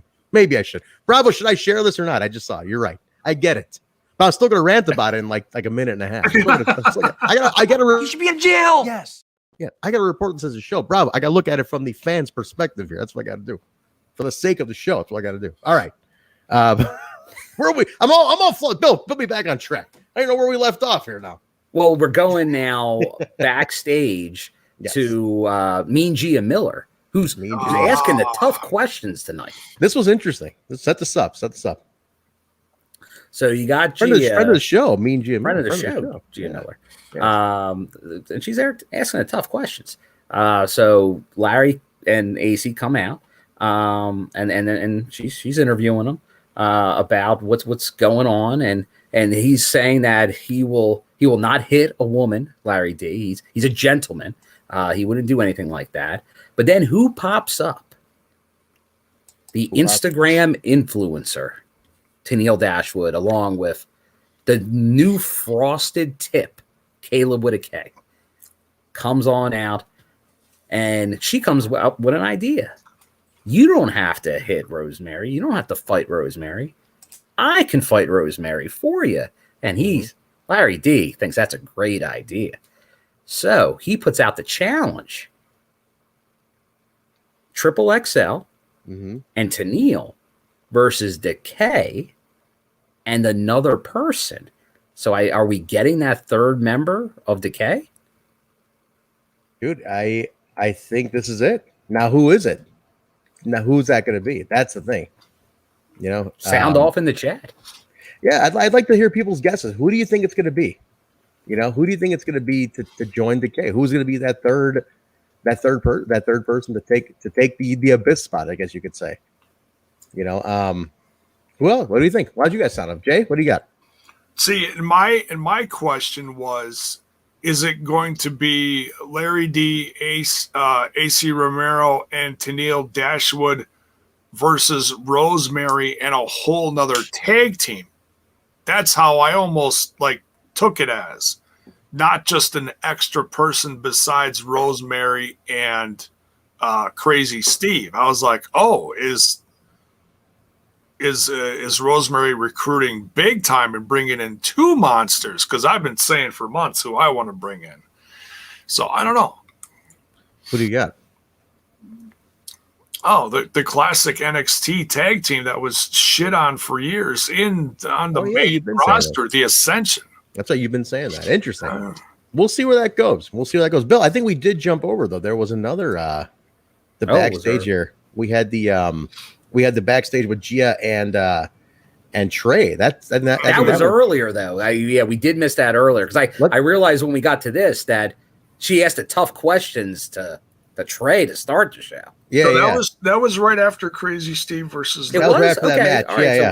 So that's right. I was actually setting you up for that. So I thought we were going into that. That's okay. Well, let's go into that. We'll just swap them real quick. Let's go into that real quick. So that was G is everywhere. She is everywhere tonight. It's like the old Goldilocks days. It was. It didn't remind me of that. A lot of like the old Goldilocks, like backstage, asking the hard questions. It was pretty good. Oh yeah, and it was shots fired everywhere. Yeah. So she goes right to Trey, asking him pretty much why he left, why he came back, and he goes through the whole analogy of crutches. He had two crutches in Impact. Obviously, that's Dez and Zach. They were the crutches that he had to lean on, and he doesn't need to do that anymore. So that's definitely a shot. But I think we talked about earlier with John too. That's something I think that's necessary. He needed to be a solo act, because when you're just a member of a group, it's like, okay, you have Axe, Smash, and Crush. Crush needs to be a solo act. You don't just fit in as part of an existing team. And that's what he said. It was something already established that he came into. So he really needed to do something on his own, and that's what he's doing here. But then you get the appearance of a friend of the show, the lead singer of Hemi, not Trent, Sami Callihan, and he comes on in, and he goes right after Trey. First, he talks about him burying the guys. They've barely gone. He's already burying them. Yeah, then, he's like, you're already calling them crutches. I was like, damn. Oh yeah, like he's great shots on this one. And he's going right off the news. He takes the comments straight from this was brilliant up north. And this was that they acknowledge it. They throw it right on there because it was like it was out there. There was a press conference, like I guess over Zoom or something, and someone specifically asked about Trey because the other guys had gotten signed, and what about Trey?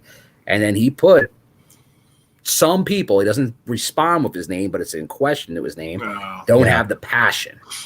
And he alludes to it, and then he ends with the passion. But we don't do Sami impressions on the show anymore. No, we can't. I can't do it anymore. Those days are behind me now. Unfortunately, he called it a Macho Man impersonation, which was ridiculous. So absolutely asinine. By the way, look at this dumbass. Pretty much, son of a bitch. So I want to chime in on this though. Impact's the only company, I swear, that has the balls to address shit like that. Like they literally were like, you know what? People are fucking talking about this. This shit's out there, right? People know that Trey's pissed about those comments or whatever's being talked about, and they're like, fuck it, put it on the show, and literally call it out, like the reality of the business. That's it, and it's in your face. I love that. It's like, don't hide it. Don't act like it didn't happen. People saw it. You're on Twitter. You saw these comments went around, and he wasn't happy about it, and that's why he came back. And he's back, and he's literally, there's a sense of reality in that whole story, and I love that. Yeah, it's the only company with the balls to do it. Nobody else does this kind of shit. They all want to hide behind the wall. Serious Trey. That's what great. We needed. So I know people. The treehouse is closed. Treehouse is closed. Sorry, Mark. The treehouse is closed. But it's true. It's the only company that has the guts to do shit like this, and I love that they did it. Because now look what you get. Again, now you're gonna get a whole run out of Trey. Like he in that moment, because also Sami's brilliant, right? Sami's an artist, and Sami versus anybody in any sense is made, and it's like you put him in against. He just knows how to play off somebody. He knows how to get the best out of somebody. In that 2-minute segment, there was more in that 2-minute segment that I've seen even on clips of other companies. Like there's so much depth in that, and you're gonna get a lot of mileage out of what this segment set up. That's the best part. It doesn't end there. That's a lot of shit being packed into 2 minutes. I'm excited about it. I'm excited for serious singles Trey. New look, new attitude, fly ass tracksuit. Bill, I know you're working on getting one of those. I know you're working on that. Everybody's talking about those. Freaking John Burton's talking about the tracksuits. They really have become like the thing. Like they got that New Japan vibe to them. It does, which is like get it over. Like everyone's like, oh, I gotta get the tracksuit. So last week, Basil, photographer, Impact photographer, a friend of mine, he calls me. He texts me. He's like, "Hey man," he's like, "What's with the shot you took me on the show last week?" I go, "What are you talking about?" He's like, "Well, you were upset that I got a suit at your accident." I'm like, "No." I'm like, I'm literally I'm doing a bit here like that. You got a suit, I didn't get a fucking suit, Because of course, it led to Ingrid going, "Why do you need a suit? You're too busy taking pictures with Rohit." Like there's a whole deal going on here. But he thought I was being serious. He's like, "What, man? I like it just hurts me. You thought I didn't deserve a suit." I'm like, "No, Basil. It literally was like me just using you to dog myself at that point." And he was like, "Oh, okay, I didn't get it." And I was like, "Dude, come on, you know me better than this." But those suits are cool. And Bill, work the connections. Let's get some suits here, huh? Ross Foreman. I know. Hey, listen, hey. your favorite team Impact podcaster. Come on, we gotta look. Jaybone cannot be looking like this on the show. Jaybone, I'm sorry. The fashion sense has to go. We gotta get your tracks. I'm sporting my narrative. Can you cut his camera, Bill? You just gotta cut the camera at this point. Forget the mic. Jaybone, you could be an audio only guy till you get a tracksuit. I'm just kidding. All right. Hey, who knows? Maybe a TNI tracksuit. Hey, listen, yeah, you're onto something, but I like that. TNI tracksuit. What color would it be? You got some cool colors. Bright yellow, banana yellow. Huh? A banana yellow tracksuit. As long as it's not a banana hammock, I'll take the banana yellow tracksuit. Take it easy. Take it easy. Yeah, it's just too cold up here in the tundra for a banana hammock. Yep, Jaybone. I don't want to know what you were snow blowing your driveway in. I don't need to know that. But let's keep moving on here. Let's keep moving. Thanks. What do we got? Match 4 here. This is match 4 coming up here. This is knockouts action, guys, coming up. What do we got here? We have Susan with Kimberly and Deonna in her corner, taking on Jordynne Grace with Jazz in her corner. Jaybone, I'll let you set this one up. Oh, I was very curious to see what this was going to be like. This is okay. Now, this is unleashing Susan. We've seen Su Yung, still one of the most terrifying knockouts in Knockouts Impact Wrestling history. We've had Susie, just delirious to the fact that there's a ring to work in, pure innocent. And now we've got Susan. Susan's just out to, I'm not sure. She's just out to, knock everyone, take videos, complain. I love the Susan character. Probably, get on the old Twitter box and something about that. So yeah, this was going to be very interesting to see what she was going to do against Jordynne, JoJo, whatever she was calling her, Jordynne Grace. Jordynne Grace, of course, had Jazz out there. You had to have Deonna Purrazzo and Kimberly making sure Susan was doing her thing. They kind of got her on a short leash in a way, but yeah, this was a lot of fun. And we got a tremendous return out of this too. Yeah, this was cool. I mean, number one, again, we put it over every week. Susan is probably the most diverse actress in wrestling I've ever seen. What she has done is brilliant. What an absolutely brilliant performer. She's the best. But the Susan character is what does Alisha call her? The Karen in her ultimate form, right? She's a Karen in her ultimate form, Karen. Hey, we got to look at Jon Burton, what he put out there. Sideline Susan or whatever. Sideline Susan, man. Sideline Susan. That's just classic. Now I gotta say, Susan, because here's again the brilliance of Sue is this. All 3 characters. Notice this, guys. She wrestles a different style with all 3 characters. Su Yung, she wrestles a certain style. Susie, she wrestles that timid style, I don't really know what I'm doing style. Susan is a different, more aggressive, tactical style. She even alters the wrestling with the character. That's amazing. To just get yourself out of that mindset and to do a different character of wrestling, your style too. I think she did great, and she looked great. She kicked out of some stuff I didn't think she was a kick out of today, which is pretty cool too. I think she kicked out the Grace driver at one point too, Bill. Which I didn't. I thought that was it. Yeah, she hit that first one, but it's almost like maybe she didn't get all of it. Right. But she did not kick out of it. She kicked out of that one, which was like, okay, all right, yeah. She, even though she's Susan, the Karen type character, she's tough still. She's tough. Yeah, she's tough. She's not a pushover, which you would think coming out. Remember, she's got the sneakers on, so she's not messing around. She might have a business suit, but she's not messing around. I was really hoping she'd wear New Balance sneakers though to just put it over. Or what do Karens wear? What are the Karens gym shoes? What do they wear? No, it's not New Balance. That's like suburban dads. Like the Chads wear the New Balance, right? It's probably Newports, something. I don't know. What are you talking about, Jeff? Cut camera, Mike. Just gets ended, Bill. Just end every. You know what? Here, I need a soundbite for that. I gotta, Here. Whose uncle is this? If the 80s don't come back and get their uncle for real. So we get a brawl. Everybody gets involved. Deonna, Jazz, Kimber get involved. We get a return though here, Bill. We got a return. We got the we do. An OG comes back here. ODB makes her way down with the music hit. Bam! The classic music too.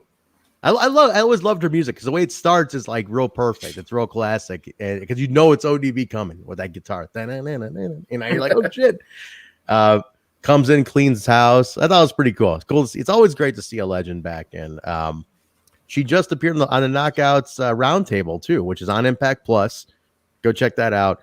It's classic Knockouts roundtable talking about the history of the division. ODB is on that too. Taryn Terrell, Velvet Sky. Christy Hemme, Brooke, hosted by Gail Kim. It's a great panel. So ODB was on there recently too, which is pretty cool to see that. Pretty cool to see that. But she's in, man. ODB. What do you guys feel about that in the chat? ODB. I've never met anybody who doesn't like her though. I've never met anybody who's like, I hate ODB. Like, who hates ODB? I've never met anybody. Bill, I've never met anyone who doesn't like ODB. You're right. No. You're probably though. I can't say you're not going to get the people. It's like who doesn't like Tommy Dreamer? But right. There's going to be people that complain about Tommy Dreamer. Right. That they're like, why is he there and all that. Yeah. There's always going to be people that complain about something. Sadly, but no. We all the Impact, TNA, Impact. If you can't appreciate ODB, then come on. That's a knockout legend right there. Yeah, dude. If you can't appreciate ODB, Come on, man. Exactly. Yeah. So she's serving meat. She's serving the pulled pork. She's got the full. Oh, that's get backstage before I get to that. I've popped on that one out loud. But Jaybone, we're gonna kick it to you for this one. Backstage, you got some AEW going on. Matt Hardy and Private Party. You want to set this one up here? He is big money, Matt. He is in full effect here. He is talking his boys up. He's getting them ready for the big fight at No Surrender. They are going up against Doc Gallows and Carl Anderson for those Impact titles. Now, they got a big match going on tomorrow night, too, at, damn it. Beach Bust Fight Sand.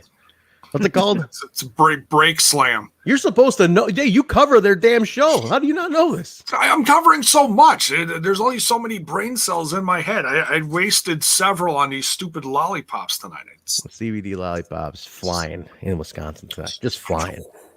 But yeah, they're setting that up. Thank you. Yeah. Swann says Beach Fest there. Beach Fest. Summer Fest. I could file an injunction. He's about to file on you if you keep screwing up the name of his show. It seems like it. But yeah, Matt Hardy and Power Party. I don't care what he says. They don't retweet my shit. Whatever. Yay. Woo. You know what? Do we give him Bill? Is that the single? The single shot? Give him a single shot. Pull up a single shot. Jaybone, you earned yourself a single shot on that one. Bill's gonna pull that up for you in a second.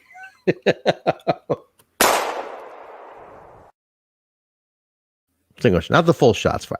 But Matt Hardy and Private Party just talking about their title win. That's eventually going to happen when the AEW belts, doubling the cash. Matt Hardy kind of keeps slipping in the bigger percentage he's going to get out of the cut, the managerial fee and all that. So it's pretty good. So yeah, I mean, now are they challenging for the AEW titles? Is that tomorrow? Is that what's going on tomorrow?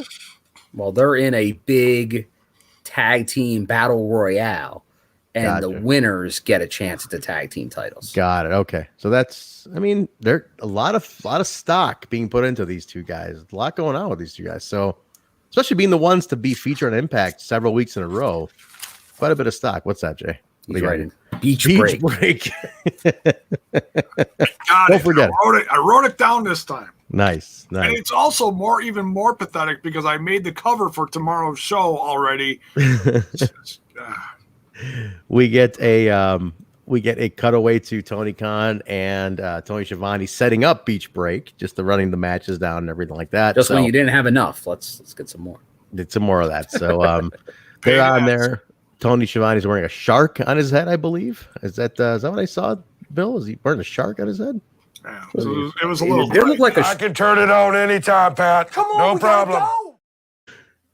They run the cold card down. The titles are going to be shown on this. They're going to be visible on that show. So the good in the main event. In the main event, tag belts are there. The Impact tag belts will be there. Don Callis is in the main as well. So there's a lot going on. A lot of heat. I mean, they did take a couple more shots. You know, they said the most exciting 3 minutes of the show is right now. Yeah, one night, and then I quit the business for 18 years. You know, they're still taking their shots, but let it be known. Let it be known, guys. You know, according to some people in the chat during the watch along, it sounded like Tony Khan was like so fired up about this show, and he was holding a drink with about 10 different umbrellas in it, and he might have done some shots before this promo. He seemed a little tipsy. I gotta say, he seemed like he was a little tipsy. That might be part of the new gimmick now. I don't know, but yeah, he seemed definitely a little under the influence, if you will. I think so, man. He seemed like he had a couple of sodas. Not just a bad booking, under the influence of other stuff. Oh gosh, take it easy. Whoa, Bill. Cocktail hour, brother. There it is. God, I want my pizzles back. Oh boy, oh Lord. Backstage, this segment made me pop. Backstage, it's Jordynne, ODB, and Jazz just talking about the return. She's like, "What are you doing here?" I'm serving meat. I'm pulling pork outside. I'm coming here to serve some pork up here. Blah blah blah. Great to have you. You know, and she's like, Jordynne's like, "So are you back?" And he's like, "What do we say? Maybe we do a little match here. Maybe we get this going." So she goes for a fist bump, and she's like, and then and all three of them in unison. Bam! Bam! You were going. You have a Katie Forbes flashback. Yeah, it's all right. Bam! Yeah, they all bammed. So I thought that was funny. That was cool. Love ODB. A completely different voluptuous woman here. That's true. Very, very different. But I like that Jazz referred to. She goes, you know, it's nice. You know, a lot of us are coming back. It's like, you know, it's saying, hey, a lot of us are veterans are making a round again, and I like that. It's kind of cool to see the veterans. You always want veterans in a locker room. It's cool to see veterans have that influence. You know, anchor people get really touchy about it. I want to see what you guys in the chat think about this. You know, are you cool with ODB being back? How do you feel about veterans being in a locker room? I mean, you need a good balance, of course. People get angry. Up north, they're angry about certain veterans being around and stuff and whatnot. But I think there's a healthy balance. There's an unhealthy balance that I think happens up north, but there's a healthy balance that happens here. You know, you get your Hernandez, you get your Sabins, you get your James Storms, you get your Jazz and your ODBs, and your Gales are around. I mean, you have your veterans in there to anchor things down. And it's nice to have that once in a while. What the hell are you doing there, Jaylen? Oh, Goldberg. Look at that. Screw the haters. Goldberg can squash them all. Screw the haters. Gold bone. If you know, Jay, if he put on that hat, he'd be gas right now. Jay? Okay, Nothing? What? Nothing, Jay? Nothing? Yikes. Oof. In my ass. So I had nothing else there. Bro, Jaybone, listen to me. Man to man. Bro, you got the Brian Alvarez thing going on. What's going on over there with the headphones, bro? What's going on there with the thing? Jaybone, talk to me. Oh, jeez. Never gets the jeez is great. Oh, I was so like nervous. Like, oh, jeez. He hates this. the headband's on a little tight. All right, let's talk this next one here. This is a big one. All right, it was TJP and Rohit. Now, I was a little confused. Maybe I totally missed something here. Oh boy. Did they is Manik done? Did we put a rest to Did Manik to rest, or what's going on? What did they say anything? Where did I miss here? Bill? I don't know if he's done, but the facade was gone. That they're obviously they're the same people, Rohit. What are you, an idiot? Well, yeah, I mean, I know that, but like, when did they say like this is officially like? Now TJP is the champion, not yeah. But when did that happen? I don't know. I feel bad if you just bought a T-shirt for Manik and if he's never going to appear again. Bunch Manik merch just Are they doing like an up north thing on pay-per-views? Manik comes out and on regular shows he's just TJP. I don't know. It could be. It's kind of like the Manik Club, you know. In a sense, it could be that, you know, that it's they're using it for depending on what the story's going or what it calls for that day or whatever it is. They're messing with Rohit. That could be it. Messing Rohit. And Manik's still on the roster page with the championship belt. So okay. And is TJP on there too, or is it like? Well, Ashley's saying right here, TJP told her a while back the Manik is his super version, so it's like a power up.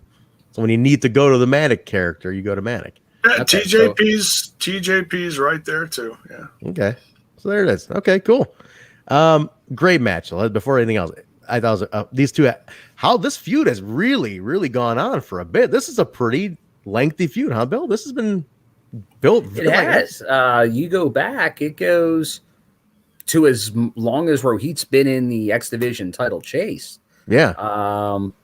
And he's been there the whole time. So I which is good because you kind of now have the crux of the X Division right now. Yeah. Which is TJP.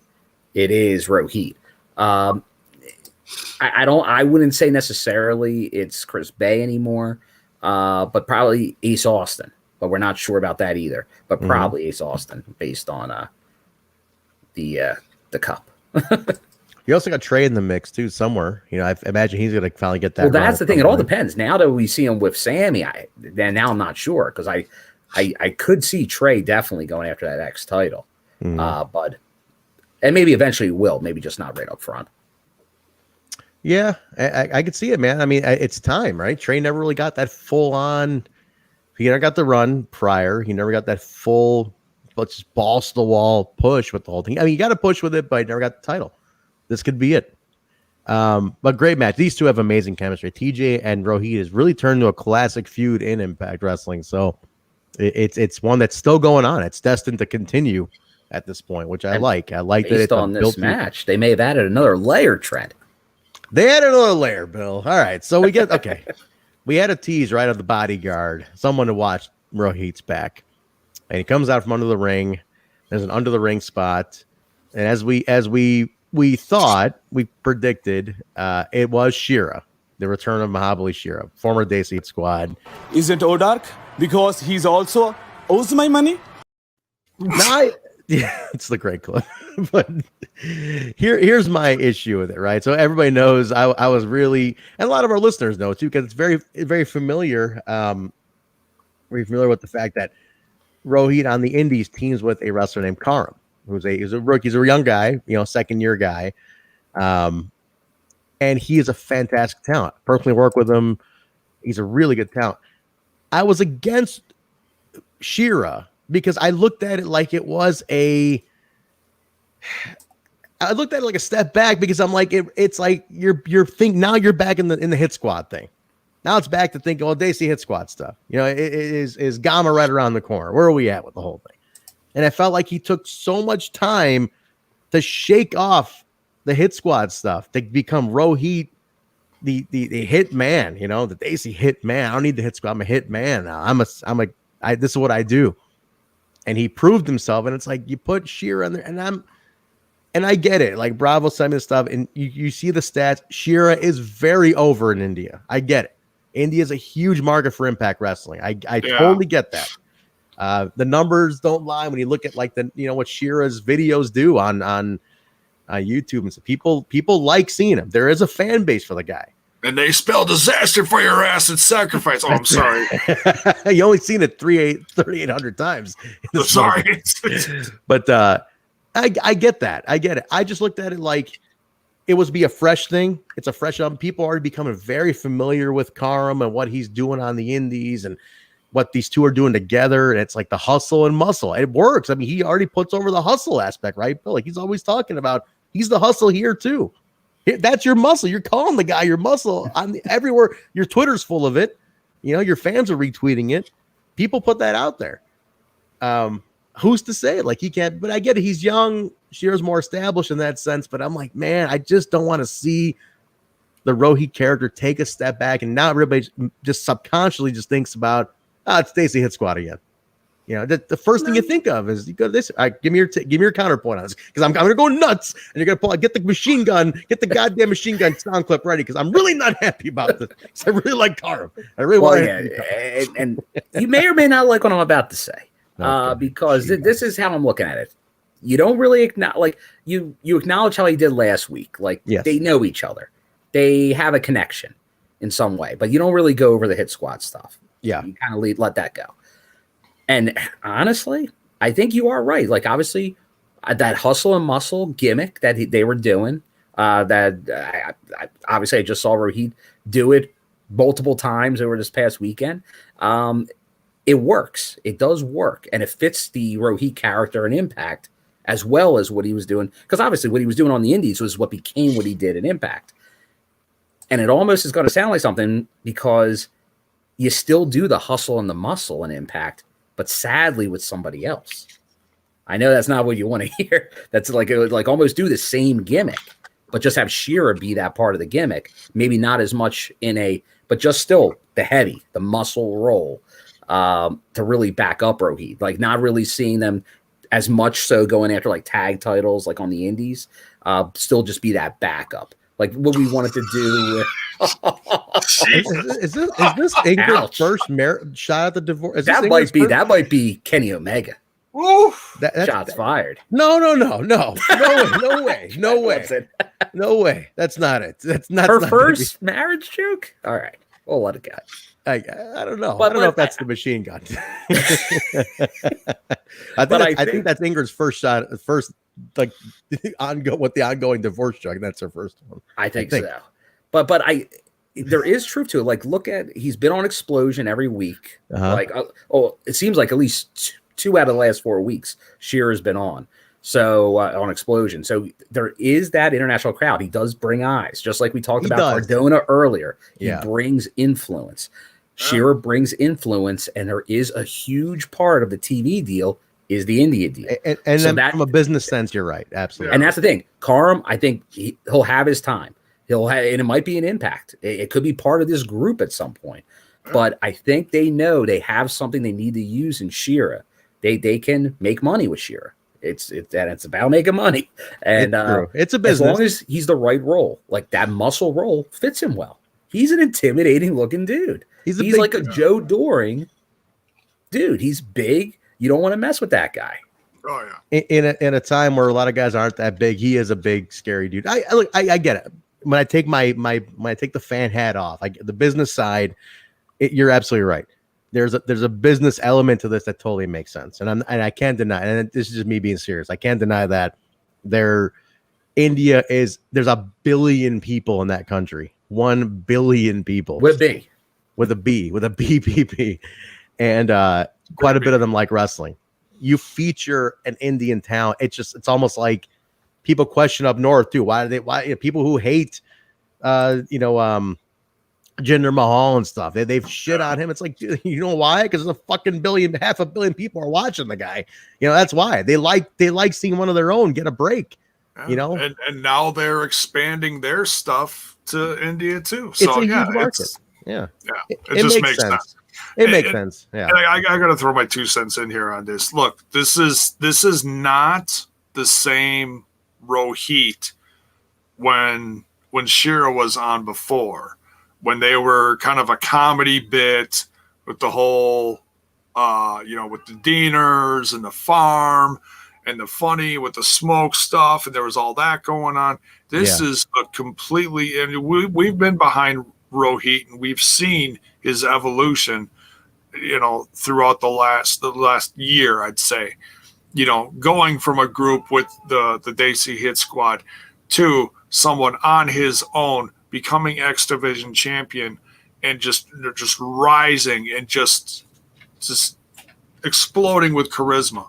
Now, you take that Rohit, and he needs a little extra something to get the job done because he's got the odds stacked against him with a veteran like TJP. So he calls on a guy like Shera who he knows, who he can trust. So you could say this is the Hit Squad, but this is a completely evolved Hit Squad. This isn't it's back the jokey joke. No. This is different this time. And I'm willing to see it. And I don't want to be one of those guys. And I know I was like really getting excited about this, but when I take the fan hat off, you look at it like I can't just sit here and I hate being those fans. It's just like it happened today, and I'm like, close the door on it. It's done. It sucks. It doesn't suck. You have to see how the story plays out. I want to see what the promo is next. What's the follow-up promo to this next week?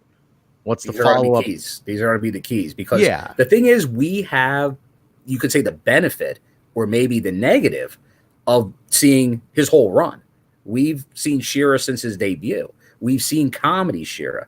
We've seen somewhat serious Shera, but then back to comedy Shera. And then like Shera that was losing too much Shera for a big monster type guy. But you can always hit the reset button. But some guys, after a lot of years, it's tougher. Like we talk about Madman Fulton and other guys like that. It's a monster can only take so much before you don't see them as a monster anymore. Yeah, and that true. happened with some people with Kiera. So it's a tougher reset button for them. It is. And I think in a case like Kiera, because he's had a couple runs too. He's had a few runs. He's had moments where people, you've seen it enough times. Do people believe in it enough still? But again, I go back to the Indian market. It might be one of those things where it's like, it doesn't matter if the U.S. market takes him or not. There's a billion fucking people that they do like him. So it's like, it doesn't matter what you think. I get it. I want to see how it plays out. The only reason I was pushing the Karam thing a lot is because you just see a lot of it lately. The two of them are teaming up a lot. They have a good thing going. It's a fresh face. It's fresh chemistry. That's how I looked at it. Well, you have a personal stock in. I do. I can't. I can't deny that. I have a little bit of a personal stock in there. So because of my earlier rants, the prior to the business rant, I'm going to take the machine gun, Bill. This one's mine tonight. I'm taking the machine gun tonight.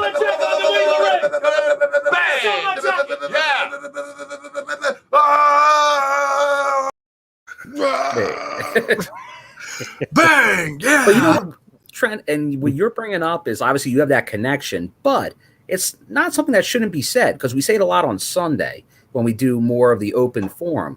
Is giving these young guys out there a chance, like we just saw in the tournament. Blake Christian, who's now going somewhere. Where? Impact? That'd be great. But we see an explosion. We just saw Braden Lee, pretty talented guy. Mm-hmm. You got to get on the ground floor because we see today these guys are getting signed. You can't just hang out on the indies for a couple of years. And I think that's what you're seeing with Cameron. We're like, will he be there in another year? Maybe, maybe not. That's the fear, these guys, you got to jump. The Trey Lamars, Lee Moriarty's, like these guys. It'd be great to get some of this. Like it's great to have the veterans and the guys that they developed over the years.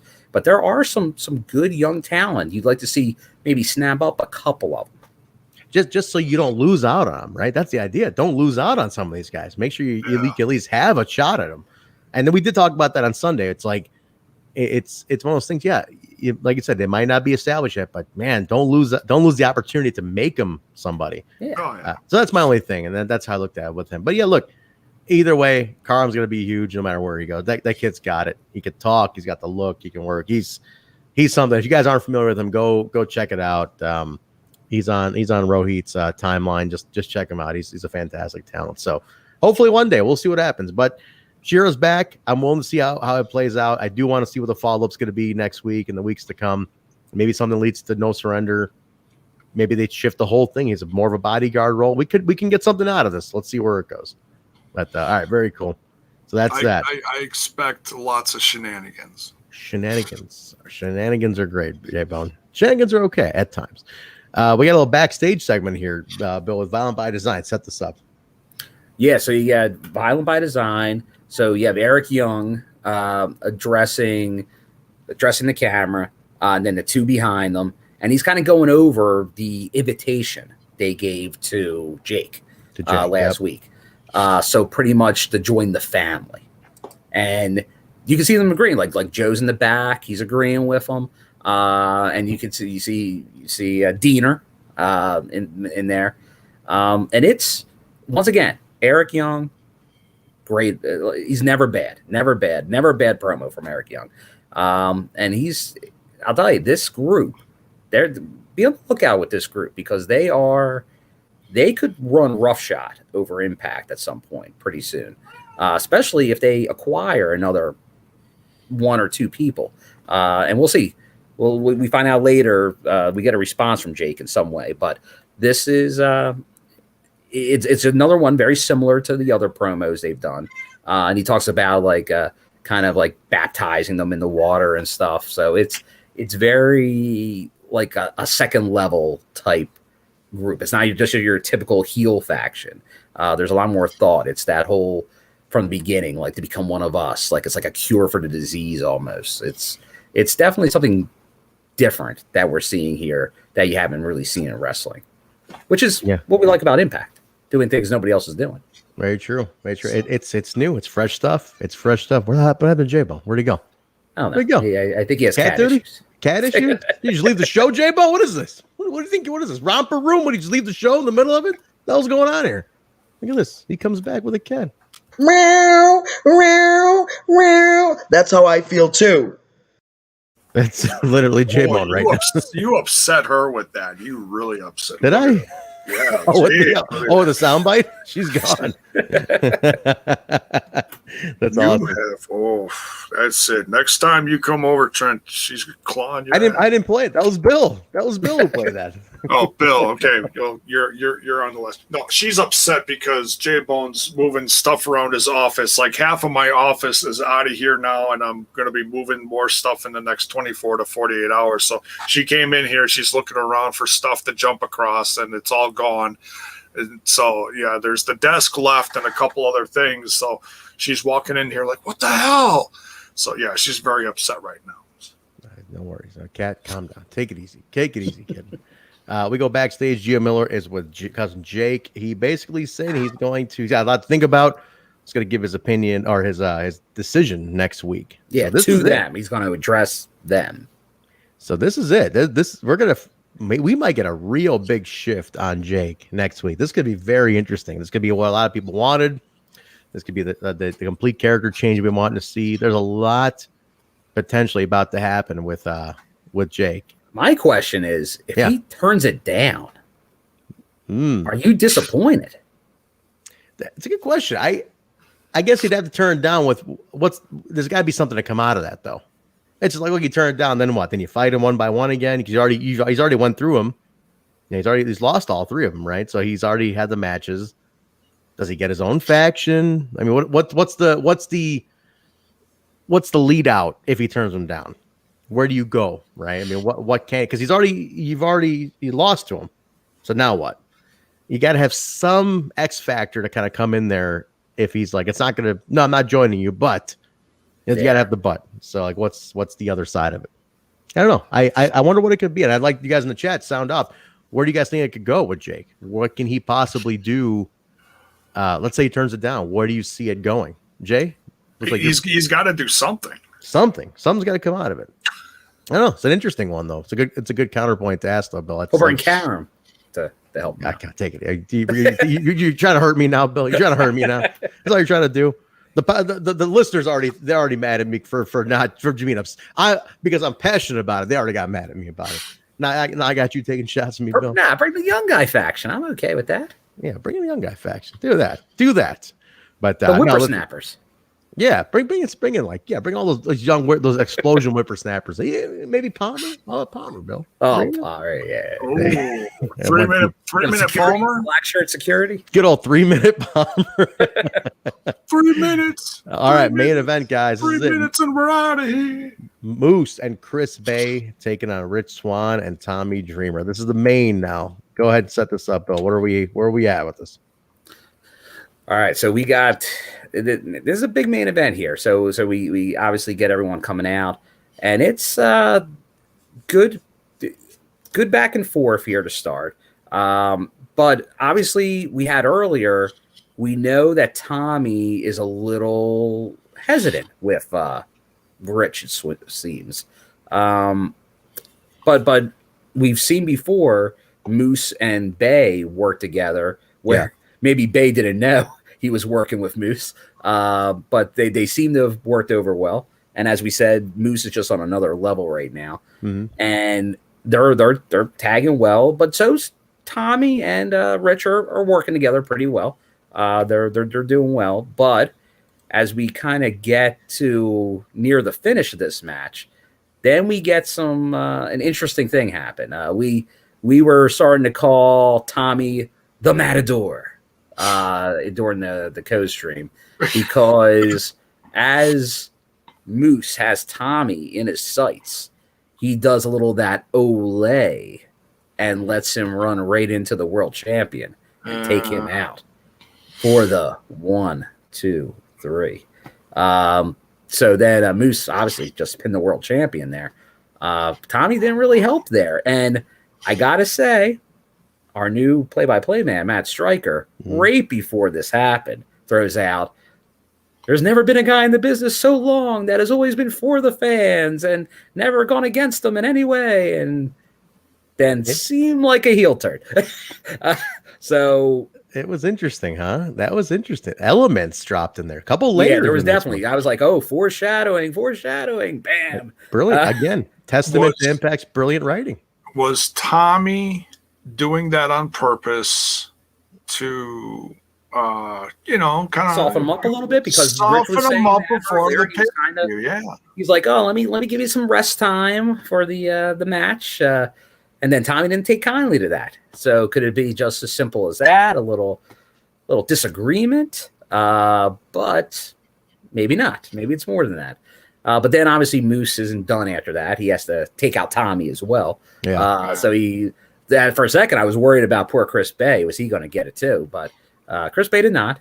No. And then Chris Bay was smart. Chris Bay was smart. He stayed way back in the corner and he was like. He's got that perfect opportunist thing, Chris Bay is like, hey, I gotta get these hands dirty, baby. I don't have to get in there. No. But then Moose asked for his belt, but he gets both belts from Ingrid, I believe. Yeah, Ingrid, you have it in both belts. What's with that, Ingrid? You had him both belts? What the hell is that all about? 2 belts, Moose. Are you gonna tell him he can't? David Penzer never says no. Penzer said he won't refuse. If the guy says 2 belts, he'll hand him 2 belts. But that's the main event was very interesting. A couple layers thrown in, man. They layered that up, and no surrender, and it's looking interesting now. The eventual Moose and Swann, a lot going on here, a lot set up. I love that you've set up a couple different levels of stuff in one match. Again, you just furthered all of it. And I like that. Listen to this. Bay is in the mix. Let's not forget that. Bay is kind of a wild card, but he's in the mix of the top stuff going on right here. Title picture. Yeah. Moose. It's like and everyone even said during the watch along chat, look at Chris Bay looking at Moose holding those titles. Did he give him that stare down? Well, he doesn't look at Moose. He looks at the belts and he just kind of stares up at him. I like that. And you can tell there's little hints, little nuggets being thrown. Because Chris Bay is going to want himself a piece of that. I like that. That's those little details, man. Those little details, just adding levels to the story, and we coming out of that. I mean, you have months of stuff here that you can just dissect over the course of a couple of weeks and lead it to great TV. There's so much good TV about to happen. That's the thing. It's like, if you're here for the AEW thing, if you're part of that and you're in for the AEW aspect, that's one thing. And that's all going on over here. But they have really made sure to make the world title still feel very important and keep doing it. Now, I did say at the time, I really did wish that, because it feels like Swann lost to Omega and that was it. It kind of feels like that was the end of it. He never kind of got anything on. They never showed up on Dynamite. I'm still kind of the contention point for me with that story was that Swann and the Guns never even attempted to get into Dynamite and to further that story, which I wanted them to do. But I feel like you have that happen. I'm still waiting to see if anything more pans out with that for the title aspect. But at the same time, looking over here and you've set up Moose in such a good way, it's like, man, this guy's about to just go for that hood ornament of that company, and maybe he turns around. He's the guy who says, "Nah, I didn't forget what you motherfuckers did in my house. Fuck you. I'm coming to your house." And then he comes up and shows up there, and you can have that too. And if I'm going into war, that's the kind of guy you want to have on your team. He's a machine. So. Yeah, and I think the thing is, we know out there is obviously you look at the Rebellion poster. There's the Omega symbol. Mm-hmm. I don't think that's just the graphics department having fun. So I think we know that it's not over, but you're right. Right now we don't see it, but obviously April still a ways away. We just started February. So you got all February, all of March, and almost all of April. So you're looking at close to 3 months, like 2.5 months. That's a ton. That's a ton of time. So there's, I think, still a lot that could happen on Impact TV. Maybe there will be some more stuff happening on AEW TV. And that's what I'm waiting for. It's not over. Like this is the Good Brothers run right now, but maybe that switches to somebody else, maybe later in February, and then maybe somebody else in March. So maybe there's those, like right now we have the Matt Hardy private party gimmick going on. Mm-hmm. So instead of really as much with Kenny lately. So there's always going to be an AEW thing, but maybe we will start seeing, there will be that cross eventually. If there's like once Private Party's out of the picture, is there then a new AEW person group that comes in? So then eventually, maybe it's not on each TV slot, but it does culminate somewhere, maybe with multiple matches. You got to keep fueling it in little ways here and there. There's the tag team one's going on right now. Title one's back here. Tag team one finished. Throw the title back in. Maybe one of their guys shows up. Who knows? Yeah, you're right. This story can roll all year long if you wanted it to. If both companies are in for it, which would make Jay very happy and exhausted because he'd have a lot of material to cover. Oh yeah, it's covering both is very exciting, and yet it's it is taking up a lot of time because you're trying to cover all the news from this, that, and then now I'm back covering the company up north on Mondays and Fridays because we're on the road to WrestleMania. So yeah, Jaybone's all over the place now. The bone on the go is everywhere. But that's it, guys. That's the show.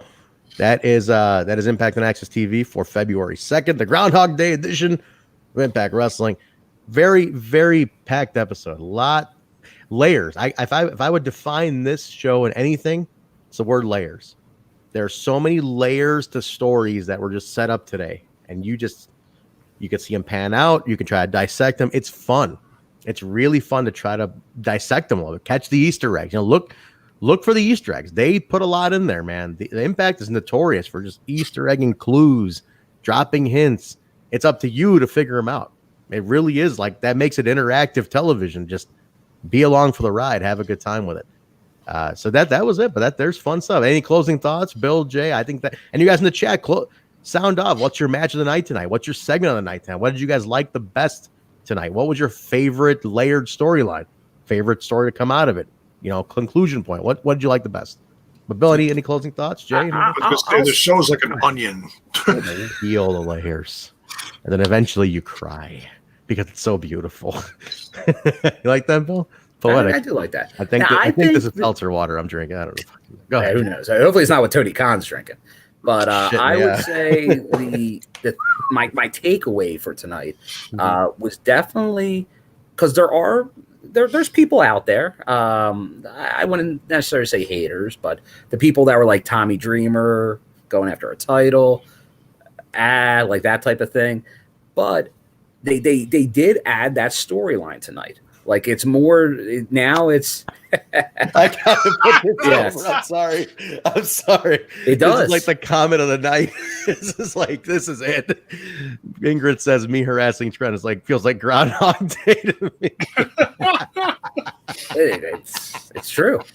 I'm waiting for the Sonny and Cher. That's fucking brilliant. It's every Tuesday. God, that is brilliant. Oh, Ingrid. God, the ball breaking you do every week. I swear it was worth that comment alone. Yeah, that's the money shot right there. I wish I had a bell, Bill. I could just ding the bell. That's the winner tonight. Son of a gun. Shit, I'm out. Go ahead, continue your thought. But no. Like I just think they added more for No Surrender, which you want to build up because now that main event, Rich Swann, Tommy. It's not just giving the guy a chance on his birthday. There's actually a storyline. There might be some bad blood now. Maybe I want this title from you. Look, I'll go after this belt. Yeah. Who knows? Yeah. So maybe Tommy Funker, he'll give us a little bit going there.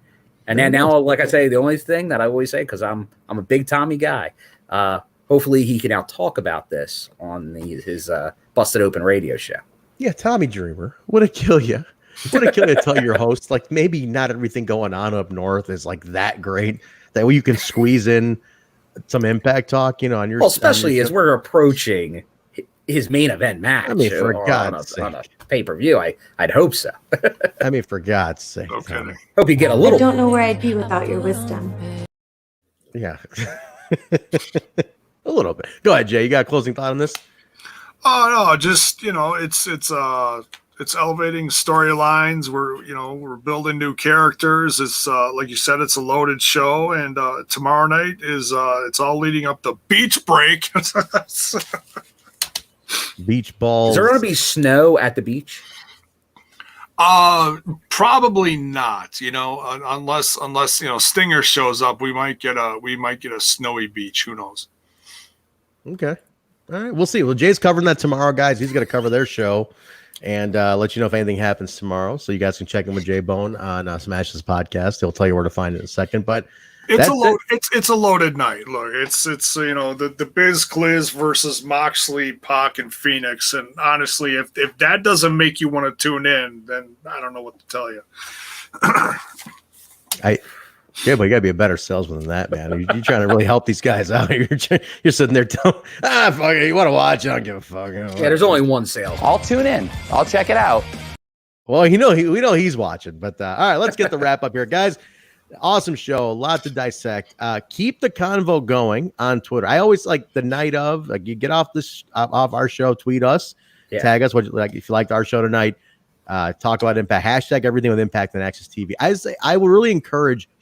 If you're talking on Impact on Twitter, hashtag it with Impact and Access TV. You want to really keep building that hashtag. That's there. That's the homegrown tag. And the night of the show, you can really keep that thing trending into the next day. We've seen it happen several times. So you want to keep talking about it, keep hashtagging it, tag everybody, tag the talent, let them know how you like them. Put over the talent, guys. It's not hard, right? On Twitter, put them over. Let them know what you like, what you don't like. But it's always great that we have these outlets to connect with talent and do that. So definitely do not hesitate to go do that stuff. Let your voice be heard. It's always awesome to see and encouraging to people to get your feedback on stuff. So keep that going. But let's get our plugs in your bill. Where can people find you? They can find me on the Twitter and the Instagram at my name, William M. Gardner, GAR. Very nice. Jaybone. All your plugs, get them in. You can find me over in that other little podcast called Smash This Podcast, where we're smashing all things wrestling now, Monday through Friday. It's insane. When I'm not doing that, you can find me here. You can find Smash This Podcast on YouTube, Twitch, all the socials, on the Facebook, the Twitter box, the Instanet, and also for your bone on the go, anchor.fm/Smash This Podcast, and it launches there to Spotify, Apple Podcasts, Google, tons of others. It's on Verbal now, VURBL. That's a new one. So yeah, wherever you're looking for it, you can find it. That's a lot you just spewed at us, Jay. That's a lot you just gave to us here. That's a lot. I'm trying to counter you. It's There we go. Here comes the plug. It's getting there. Here comes the plug machine. There we go. You can get me at Trent Zuberi over on Twitter, or Hemi Music on Twitter and Instagram, HEMIMUSIC. You can follow us in there. But the show available on Twitter, Facebook, Instagram at We Talk Impact, or just type in Total Nonstop Impact, comes right up. Audio versions of the show are available on all audio platforms: Apple Podcasts, Stitcher, SoundCloud, Google Play, iHeartRadio, TuneIn Radio, Spotify, Pandora, Amazon. Alexa will play this show if you tell her to play it. Or Google. Say, hey, Google, play Total Nonstop Impact. Just be like the one with or without Jaybone. The episodes without him are great. No, you mean the total show, and play Total Nonstop Impact. Sorry, Jaybone. Anyways, the show, Alexa will play it. Get that in there, guys. Rate, review, subscribe. If you are listening on audio, guys, please definitely throw in a review. Rate it 5 stars on whatever platform you listen to. It's always great to get your feedback on there and help the algorithm get us found. I am very proud to say when you Google Impact Wrestling Podcast, we come up in like every result, which is awesome. So I'm happy to see that. You search for it on iTunes, Impact Wrestling Podcast. We're the ones who come up. It's really cool to see that, guys. So thank you for helping the algorithm constantly be building itself up. Twitch.tv/Total Nonstop Impact. Follow, cheer, subscribe. We appreciate it. If you have Amazon Prime, you get a free sub to Twitch a month. Use it for us. It's a $5 value. You can subscribe for the month. You get exclusive emotes. We got what do we got, Bill? Name off the emotes. Well, somebody throw the emotes in the chat. Yeah, we got Mike Tenay. We got, for the throwback, we got Monty Brown. Yeah. Bounce. Period. We got Johnny Bravo, friend of the show, we think. Then we got Susie, now Susan, but Susie. And the last one that we got, the Swingman. The Swingman's in there. We got the Swinger in there. Swinger's an emote. There's all of them right there. Thank you, Jay. All the emotes. If you subscribe, you get the private chat, you get the emotes. YouTube.com/Total Nonstop Impact. We're looking into now. YouTube has started something very similar to Twitch. It's called memberships. If you are a YouTuber, if you're more into YouTube than you are Twitch, let us know if you're interested in something like that. It's very similar to what they do in Twitch. You get emotes, you get a private chat, you get highlighted comments, a lot of little perks. If you're interested in doing that, I think it's exactly the same. It's like $5. Jaybone, Bill, we're gonna get off the air. We'll talk about doing this, setting this thing up. But if you guys are interested in doing that, if you don't have Twitch and you're like, oh, I'd rather do it on YouTube, if we get enough people who are really into it, we'll probably definitely go with that as well. But both will be up, your choice. Discord, the Discord link is in the description below. Join the convo. In between our shows is the Discord convo. People keep it going. Truck and Mark and Elijah, everybody's in there. The whole crew, the whole madhouse is in there talking after this show goes off the air for like days.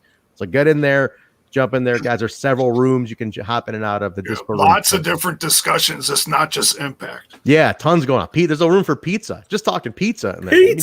Pizza. So you can get in there and talk about that, guys. ProWrestlingTees.com/total Nonstop Impact. The 20% sale and free shipping is on right now, today through the 4th at noon Central. Bill, look at the t-shirt. That's the latest one. It's on there. Get your TNI t-shirts. They're all on there. Bison and Joe have a brand new shirt. It is on the Pro Wrestling Tees store. It's 20% off and free shipping. That means your shirts are like under $20 right now. If you want to get the regular standard shirt, under $20, no shipping cost in the US.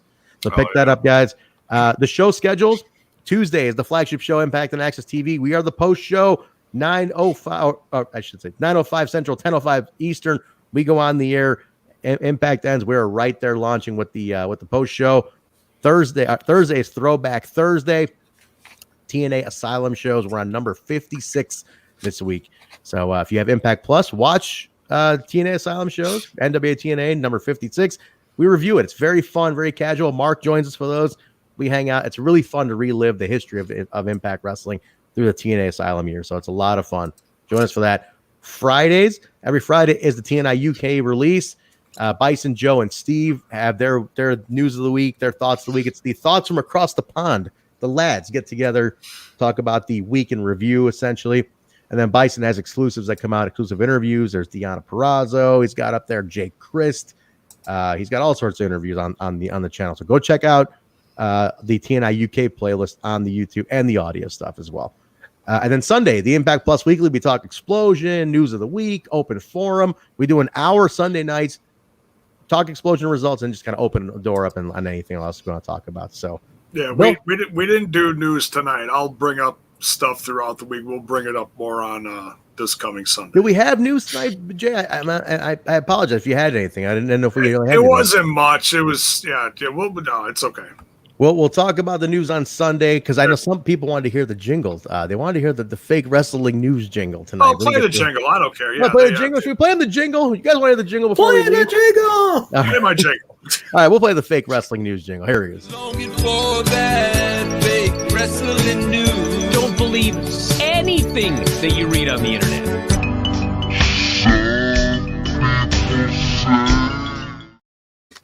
There you go. There's your jingle.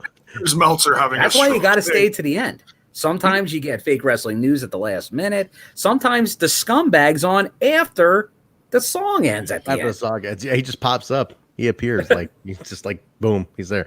But guys, thank you again for joining us. Thank you to Jon Burton for hanging out with us today, huh? Very nice, Jon Burton, great guy. We'll put us Jaybone when you put the show up. If you can just grab his links, just his Twitter handle, put his link in the description. People follow Jon. He's on TV. He's on radio. He's all over the place. 7 days a week, that guy's working. So connect with Jon. Like I said, he's body slamming the sports entertainment industry. He really is, man. What a busy guy. So definitely get with Jon, guys. He's a really good pal of the show, and just a super nice guy. So connect with Jon. Check out his projects, and yeah, that's it. So we'll see you guys Thursday night, NWTNA number 56. Hop in with us. If a lot of you guys don't come to that one, watch some old TNA or just hang out, see what we talk about. Maybe we can spark your interest in some of the old shows. So, Bill, anything else? No, I think we got it. So, yeah, enjoy the rest. Well, I think everybody's Tuesday's over, so enjoy your Wednesday.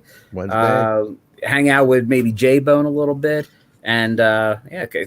Hey, if you're still digging out like we are, just stay safe.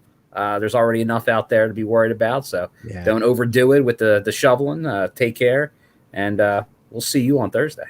We'll see you Thursday, everybody. Have a great night. Stay safe out there. Good night, everybody.